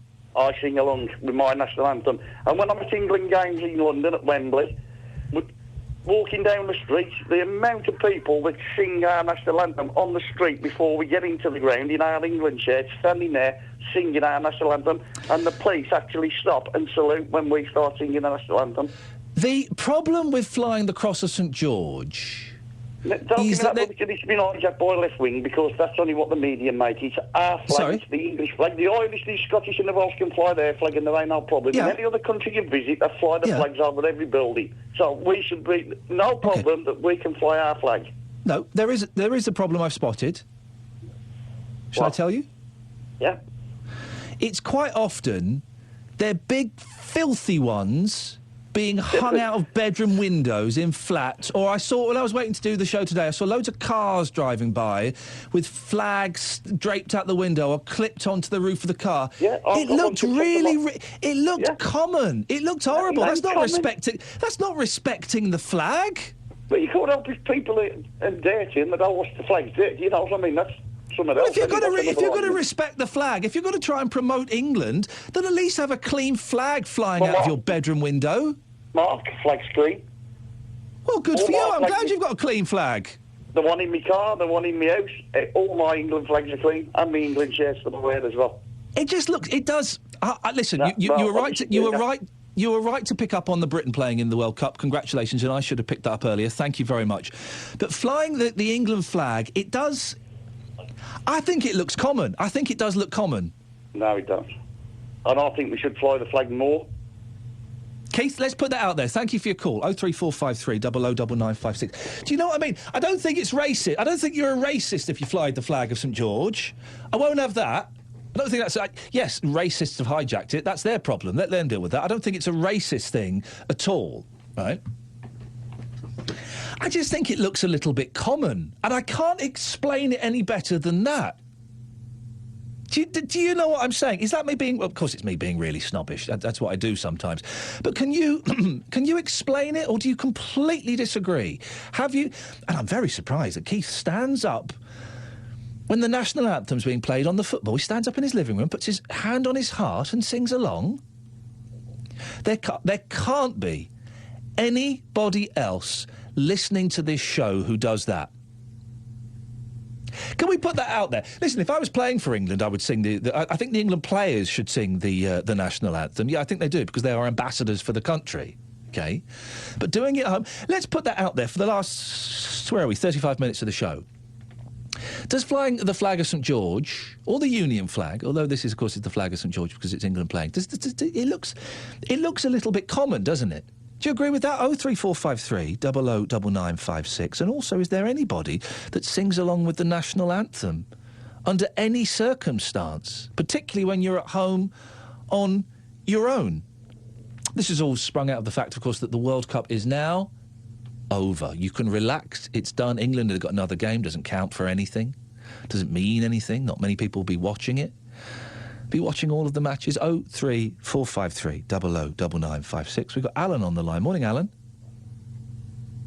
Oh, I think Alan might have disappeared. There we go. We got Marcus. Hello, Marcus.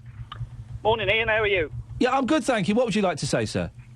I'd like to have a little word about this Ms. Alabaya Brown.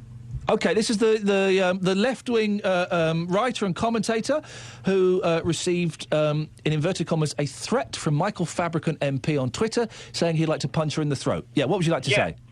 I think she's a sexist and a racist. Tell me why.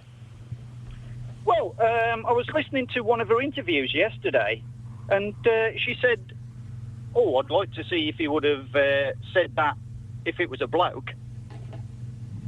Number one. Does that make her sexist or racist? That's a sexist. Why wouldn't he have said it about a bloke? Okay, I don't know, but I don't know if that necessarily makes her a sexist, does it? Okay, well, let's go with the other then, shall we? Okay, go on. Right. What she said was that and I'm going to quote you now because okay, I read the eye. It's the paper that I buy, and Ms. Alibaya Brown said she did not believe the original tweet was meant as a joke, but was written because the MP was angry to hear a woman from an ethnic minority expressing forceful opinions. Yeah, she said that on this show this morning. Yeah. Yeah. Well, what's that got to do with anything? Why do you pull that out? I mean, that's like the old Ali G thing, isn't it? You know, is it because I'm black? Because I is black? Yeah. You know, I mean, it's ridiculous, it's foolish, and it gets pulled out every time, and it's cheap, and it's tacky, and it shows me... No, go on. It shows me where she's coming from. It's just so cheap, and it's worthless. Marcus, she was on the show about an hour ago, and she mentioned that she thought it was directed at her because she was a woman and because she was Asian. And I did ask her about that. I struggle to see where the inference is that it's it's a racist or a sexist threat in her direction. No, I made out that the accusation was made because she comes from the left wing and Mr. Fabricant comes from the right wing. So I interpret it more as a political difference as opposed to a racial or a sexual difference. I mean, maybe I don't know. I mean, maybe I'm the racist. I mean, you tell me. But you've not said anything racist this morning. Well, you know, you get confused, don't you? Because when people pull that kind of stuff out, you just sort of think, hold on a minute, am I missing something? Marcus, do you think that Miss Alibaya Brown and the people on Twitter are getting their knickers in a twist about this? I think they do. I mean, come on. I mean, look at Michael Fabricant. I mean, he's hardly Rocky Balboa, is he? He's not going to knock anybody's head off, you know. I mean, he might knock his wig off, but that's about it, really. Marcus, thank you very much for your call. Good point. Michael Fabricant is hardly Rocky Balboa. Is that hair real? I'm just asking. I think it is. Marcus, you've said nothing racist at all this morning. You may be a racist, I don't know, but you've certainly said nothing that gives that away in your conversation. I struggle, and again, it's easy for me to say because I'm a white middle-class bloke. I'm not an Asian woman. I've not had to suffer, I mean, in italics, two different forms of prejudice. I struggle to see the connection between Michael Fabricant's comment that he would like to punch Miss Alibaya Brown in the throat. I struggle to connect that with her ethnicity or her sexuality, her gender. Before you correct me. 03453 009956. And he said sorry now. Isn't that enough? He said sorry, he's apologised. He's been made to apologise, but he's apologised. Is that enough? Earlier on, we took a call from a gentleman who stands up during the national anthem when he's watching it on the telly, puts his hand on his heart and joins in. At home. Julie's in West Brom. Morning, Julie. Morning, yeah. That was a little bit extreme of him, wasn't it? No, it's not. It's true. And I can't believe that you think that people in England don't do that, because they do. Julie, turn your radio off, because I think it might be confusing things ever so slightly for both of us. Yeah. OK. I'm genuinely shocked to think... So what do? You're watching the football, you stand up and sing the national anthem?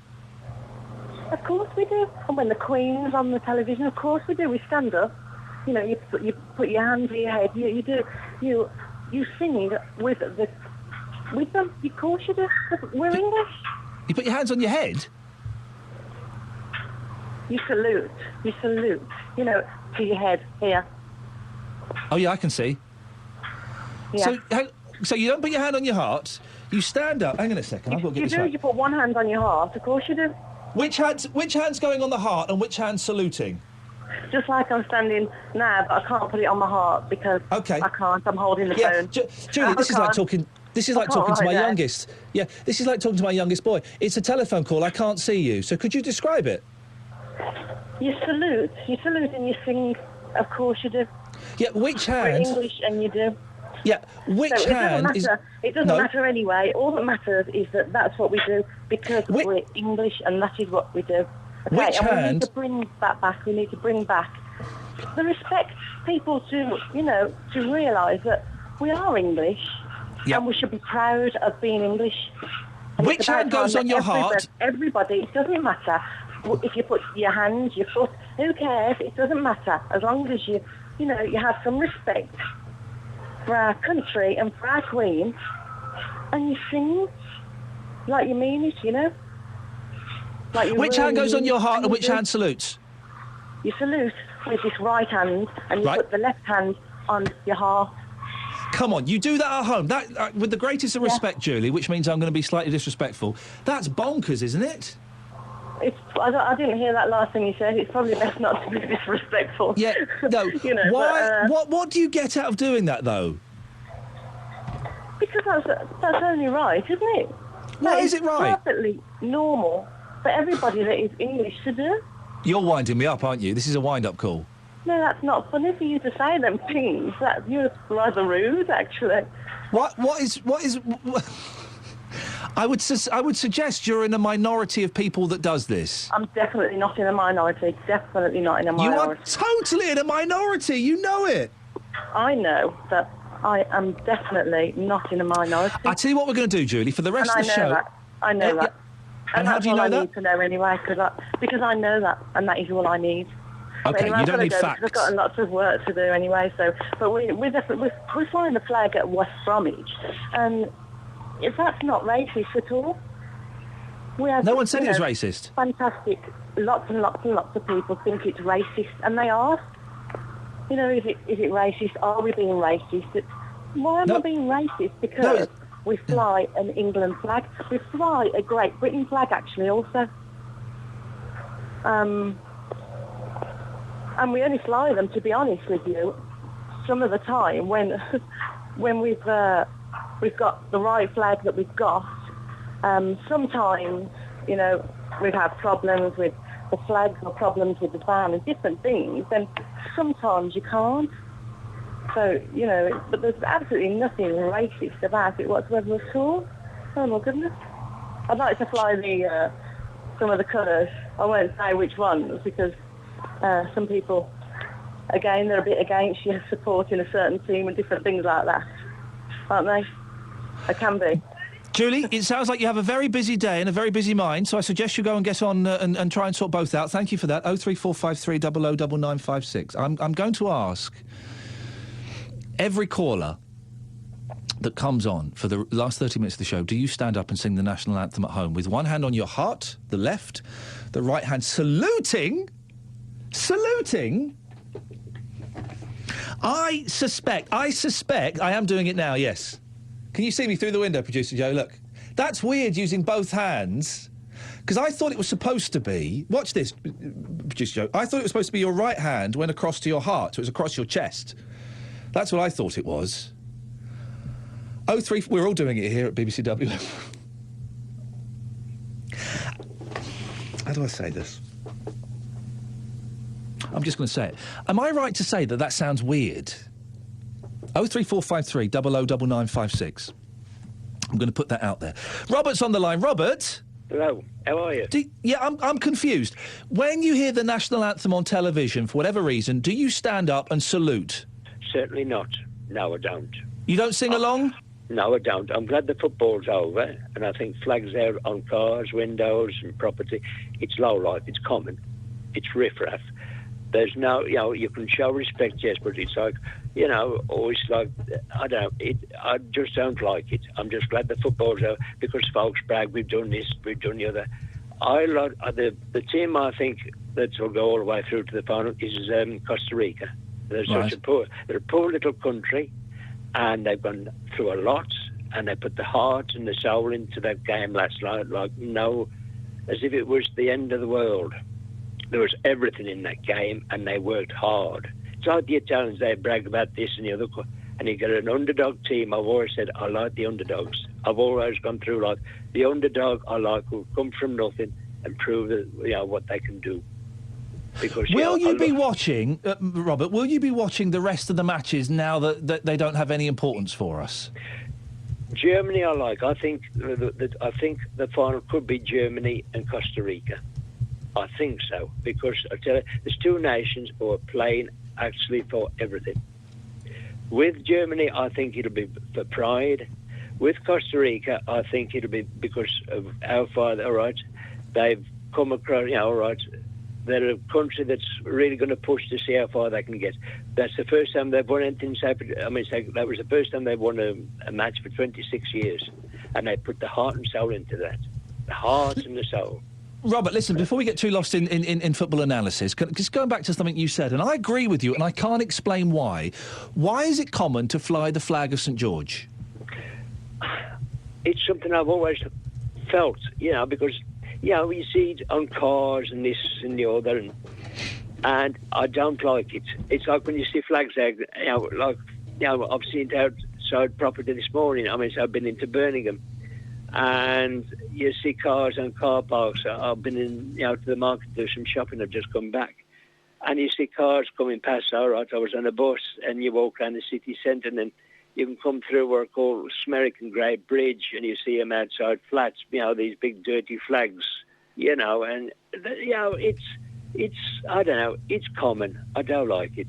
Robert, thank you very much indeed. 03453 009956. I think it's common, but I don't know why. I can't explain why. So, that's one person who doesn't stand up and salute and sing the national anthem. Jean's on the line. Morning, Jean.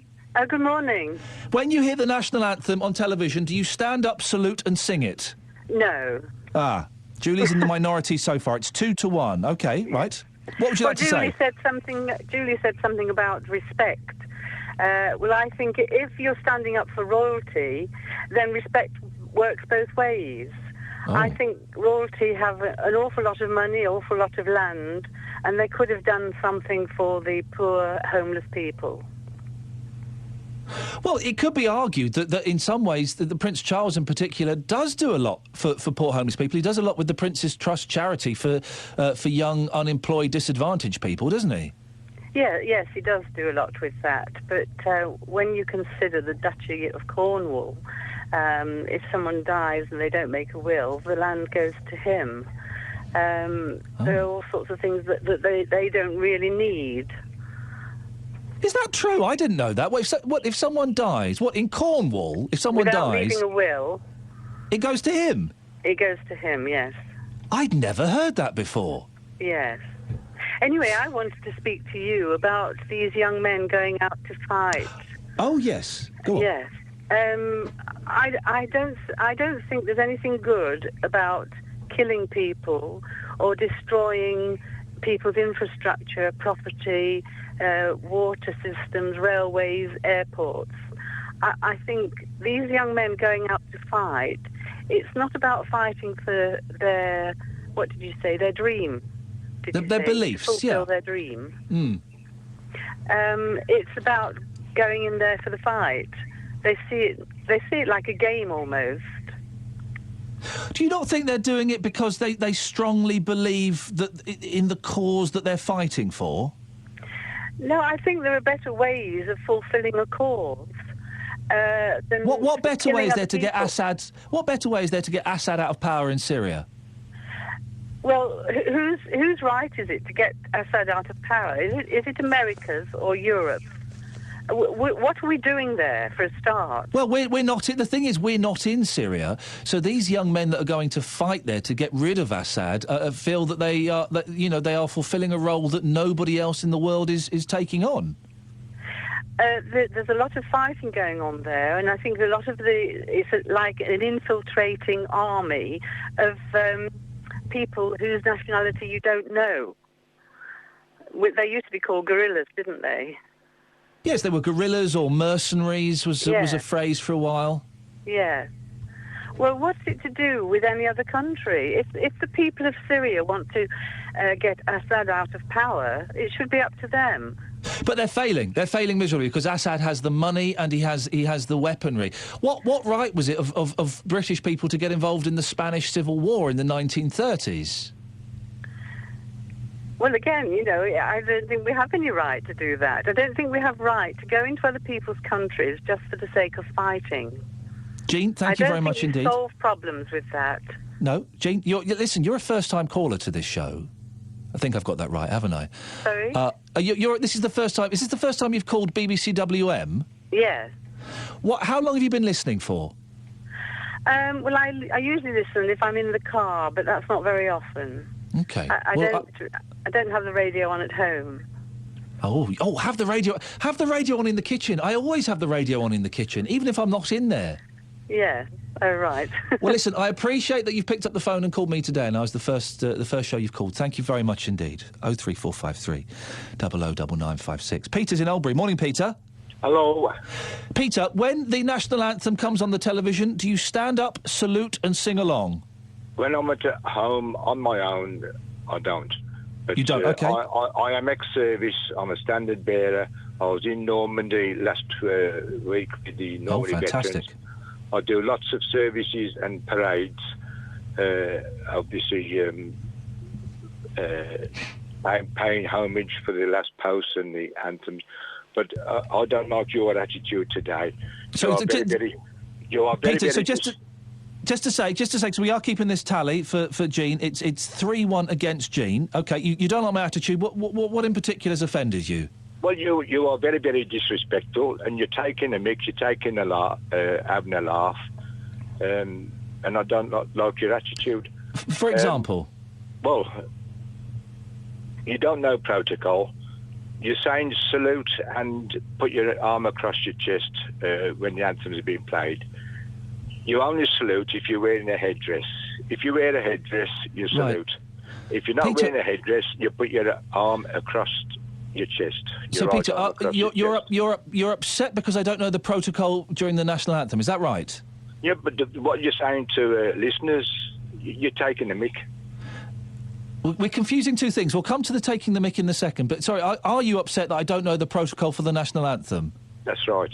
Okay, you're incorrect, sir. Because it was Jean who called up and said that she salutes and she puts her hand on her heart.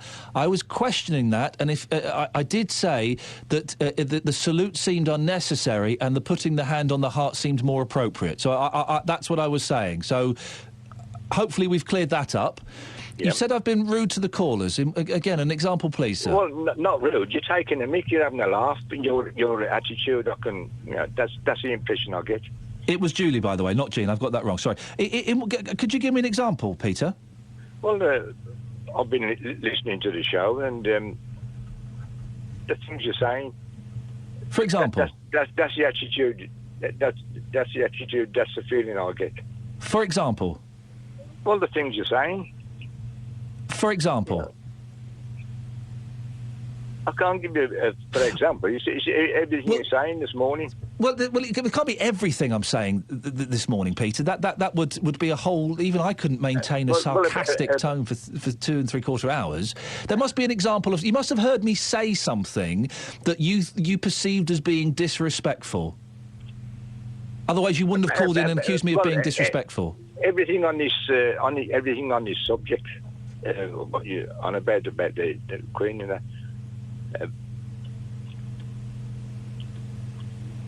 That's all I can say. That's the impression I got. You're being disrespectful and to the callers about the subject as well. Peter, listen. Unless you can give me a specific example, I'm going to have to let you go. Have you got a specific example? No. Then I think. Listen. I think it's best if we say goodbye on this. Why don't you have a listen? I'm here every Saturday between 9 and 12. Have a listen next week. And if you spot anything that is disrespectful, then jot it down and let me know. It's difficult, isn't it, to criticise someone for being rude and then not be able to specify what it was that was said that was rude. And I've had a big chat with my producer this week, who's producer Jo, who has, let's be honest, she's told me off. She's put me in my place. She's given me a metaphorical spanking and said, come on, buck up your ideas, be nicer. And I've really been trying this week. I've really been trying to be nicer this week. So, Peter, thank you for your call. Dare I say it wrong? But maybe we'll speak next week. 03453 009956. It's BBC WM 95.6. Let's get the travel news now with Liz. Thank you very much, Ian. As you head to the M5 going south, we are getting reports that a vehicle has broken down in the roadworks once again between junctions 5 and 6. That's the Droitwich exit to the Pershaw Lane turn. Traffic's queuing, approaching and passing the scene. It often gets quite busy in the roadworks anyway, so this vehicle which is broken down is not helping matters. It's slow in the roadworks on Hagley Road and the Bearwood area, Birmingham, the Bearwood Road junction, the A456. Slow in both directions towards the temporary lights near to the pub. Around Bristol Road, the A38 towards Belgrave Interchange is looking quite congested inbound. From Selly Oak is where it starts to get rather busy all along that stretch. And expect delays around Perry Park with the European BMX Championships going on today and tomorrow. If you can update us, call BBC WM 95.6 Travel 08453 002288. The voice of Birmingham and the Black Country. He only has 3 months to live, and his mum, Carla, joins me in the studio now. Since then, he's just been fighting for his life ever since. We've got to organise this wedding. That is the only thing I care about right now, is having him walk me down that aisle. We'd like to provide Deshaun with a suit. My husband's got a vintage car. We'd like to offer you the venue. Good afternoon. It's Peter Andre, of course. Listen, I think it's amazing. The people of Birmingham and the Black Country have so come together. Thank you so much for calling in. I hope that the day is beautiful, special, as you are. Thank you. Caroline Martin. Monday to Friday, 12 till 2. BBC WM 95.6. We've had so many phone calls today. I love it. I've got a couple of emails. Let me just do a couple of emails. Then Ken, I'll come to you, and then we'll talk about fatbergs. Cliff says, our British patriotism is a quiet one. We Brits are not pompous, nor do we shout about it like the Americans. Do these people who fly the flag at football times fly it all year round? No. And on the subject of teenage drinking, this is a fairly long one, so I'll try and sub it down, but bear with me. This is from Susan in Drayton Bassett. Ian, regarding teenage drinking problems, personally, I do not think it has anything to do with taking your first sip at an early age. It's all down to the economic climate and the mass unemployment of our youngsters. Me and most of my friends had a taste of alcohol at a very early age. We all grew up fine. Today's youngsters do not have the same future. Many of them find it difficult to get a job, and this leads to them having time on their hands. They're treated like second-class citizens and worthless by people in the job centres. It's the government's policies together with the EU directives that have caused the mass unemployment. I'm proud to be English. She goes on to say, for years we've been told it's the wrong thing to do to promote England and the English will. No more. Fly our flag and be proud. Ken's on the line. Morning, Ken. Good morning, Ian. Are you well? I'm all right. Up and down spiritually, Ken, but I'm getting by. What have you got for me? Right, just this saluting and hand on the heart malarkey and yes, singing and that. Do you do it in your house? No, I don't, sir. Okay, that's 4-1 to people against Julie, yes. The guy that was talking to you earlier on, when he says, when every time he's played, he stands up in his living room and he puts his hand on his heart and he salutes. That is not the protocol. In actual fact, the guy you spoke to just before me, I think it was, the standard bearer, the guy who couldn't tell you how you was being insulted. Yes, that fellow, yes. He's correct. You do not salute if you're not wearing a headdress. Now, the thing is, if you are a civilian, right, wearing a hat, you doff your cap. You take your cap off. Oh, of and course, you stand to attention. That's all you do. If you are ex-service, you salute in the manner how he was taught with the service he was in. So if he was in the Army or the RAF or the Royal Marines, you salute with the right hand with the palm facing forward. If he was in the Royal Navy, you salute with the right hand with the palm facing to the rear. Okay? It is an actual insult to see somebody trying to salute who do not know how to do it. Now, if they say that is the protocol, why then, when every time you see trooping of the colour, or whenever the national anthem is played, you don't see anybody putting their hand on their heart? That's an Americanism. That's come from the state. You'll see Obama do it. Yeah, you're right. And America you're right. do it, but you won't see the protocol to do, the correct thing to do, if you hear the national anthem played and you want to pay homage to it, you stand to attention, stand still. You Now, don't salute. This You was don't put your Julie who hand on called your in. heart. This was Julie who called in, who said that she saluted and she put one hand on her heart, which sounded No, bonkers to me. She was. It was also like talking to my 2-year-old son. When I'm on the phone to my 2-year-old son, he shows me things, and Yeah, I have to look say, at it, Dad. yes, darling, Daddy can't see that. It's a phone call, and I was having the same problems with Julie. Do you think? And this Julie to one side.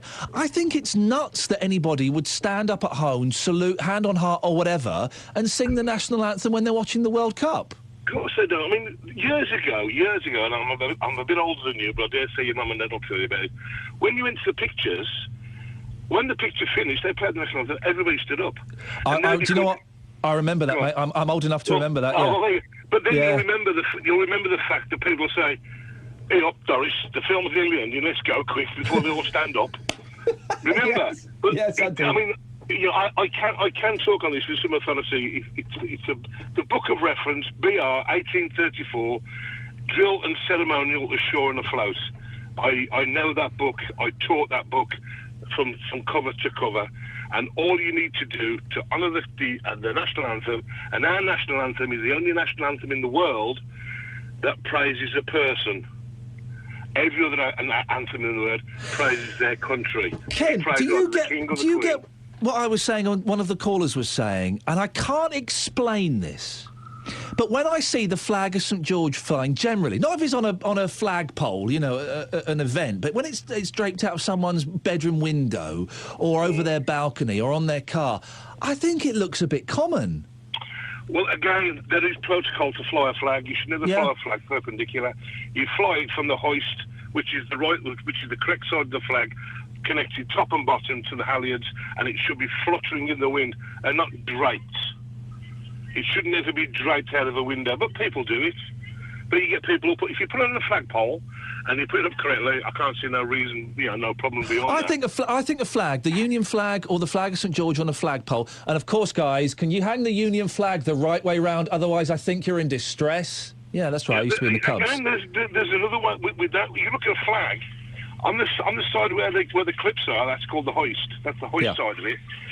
The shortest piece of rope with a clip on it is the topmost, because it goes right to the top of the flagpole. Yeah. The bottom part of the hoist has got a longer halyard on it. Only fly the Union flag upside down if you're in distress. Otherwise, we're going to be all kinds of trouble. That's it, yeah. Ken, thank you very much. I'm going to let you go. The line's not a great one, but thank you for that. Fun with flags. A flag on a flagpole, I think, looks wonderful. And it's been a long time since I've been in the Cubs, obviously. I'm 41 now. But the ceremony of people unfurling a flag and running up the flagpole to see if it flies and all of that stuff, wonderful. Draped out of a bathroom window, over the side of a balcony, on the back of a Volkswagen Polo, I just think it looks a little bit common. Ah, dearie me. Hey, what do you put down the sink? I know there's a quantum leap. I bet loads of you shove any old rubbish down your sinks, don't you? Flush it down there, or, you don't rinse the plates before they go in the dishwasher, so it ends up in the dishwasher drains. Well, Severn Trent Water has found Kings Heath sewers are blocked full of fat. The company said that in the last year it's been called out to thousands of blockages in the Birmingham area.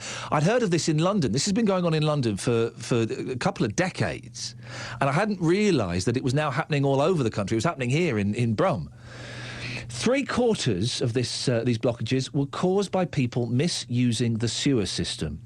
And the problem's getting worse. The number of times Birmingham's sewers have been blocked has increased by 1/4 between November 2013 and March 2014. Well, let's speak to Sarah O'Kane from Severn Trent. Good morning, Sarah. Good morning. What kind of stuff is being flushed down the sink that shouldn't be there? Oh, all sorts of things. The biggest problem for us is fat, oil, grease, people washing that down the sink. And the other big problem for us is wipes, baby wipes, face wipes, floor wipes. They're not actually designed to break down because you don't want them to disintegrate when you're using them, but it means that they don't break down when you flush them down the toilet either, and they clog up the sewers. Well, also, if you flush them down your toilet, there's a great chance you're going to knacker your plumbing in your house, aren't you?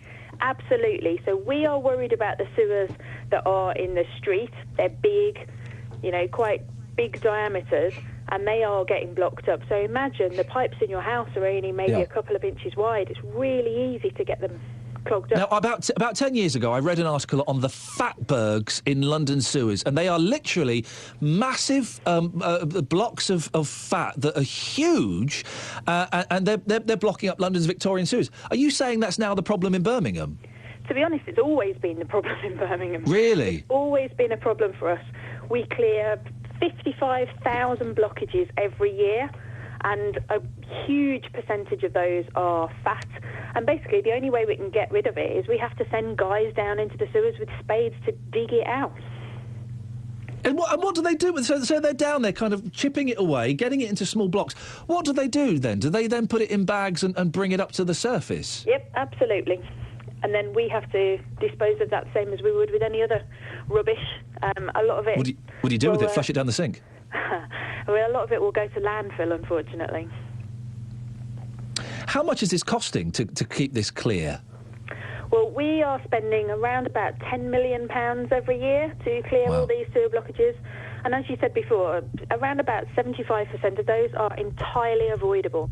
So if we, as a city in Birmingham or as a country, stop putting these things down the sewers, we can stop spending that money, and then obviously your bills can come down. So it's in everybody's interest to do this. What are we supposed to do? Because when I've cooked my roast potato, my lovely roast potatoes, roast parsnips, and maybe even some roast Brussels sprouts, because I'm a little bit adventurous, and I've got those baking trays, and they are full of fat and oil. What am I supposed to do with that then? Okay, so you have two choices. You can either let it solidify, so let it cool down and let it solidify, which is exactly what happens when it hits the sewers. But leave it to go solid in the tray and then scrape it into the bin.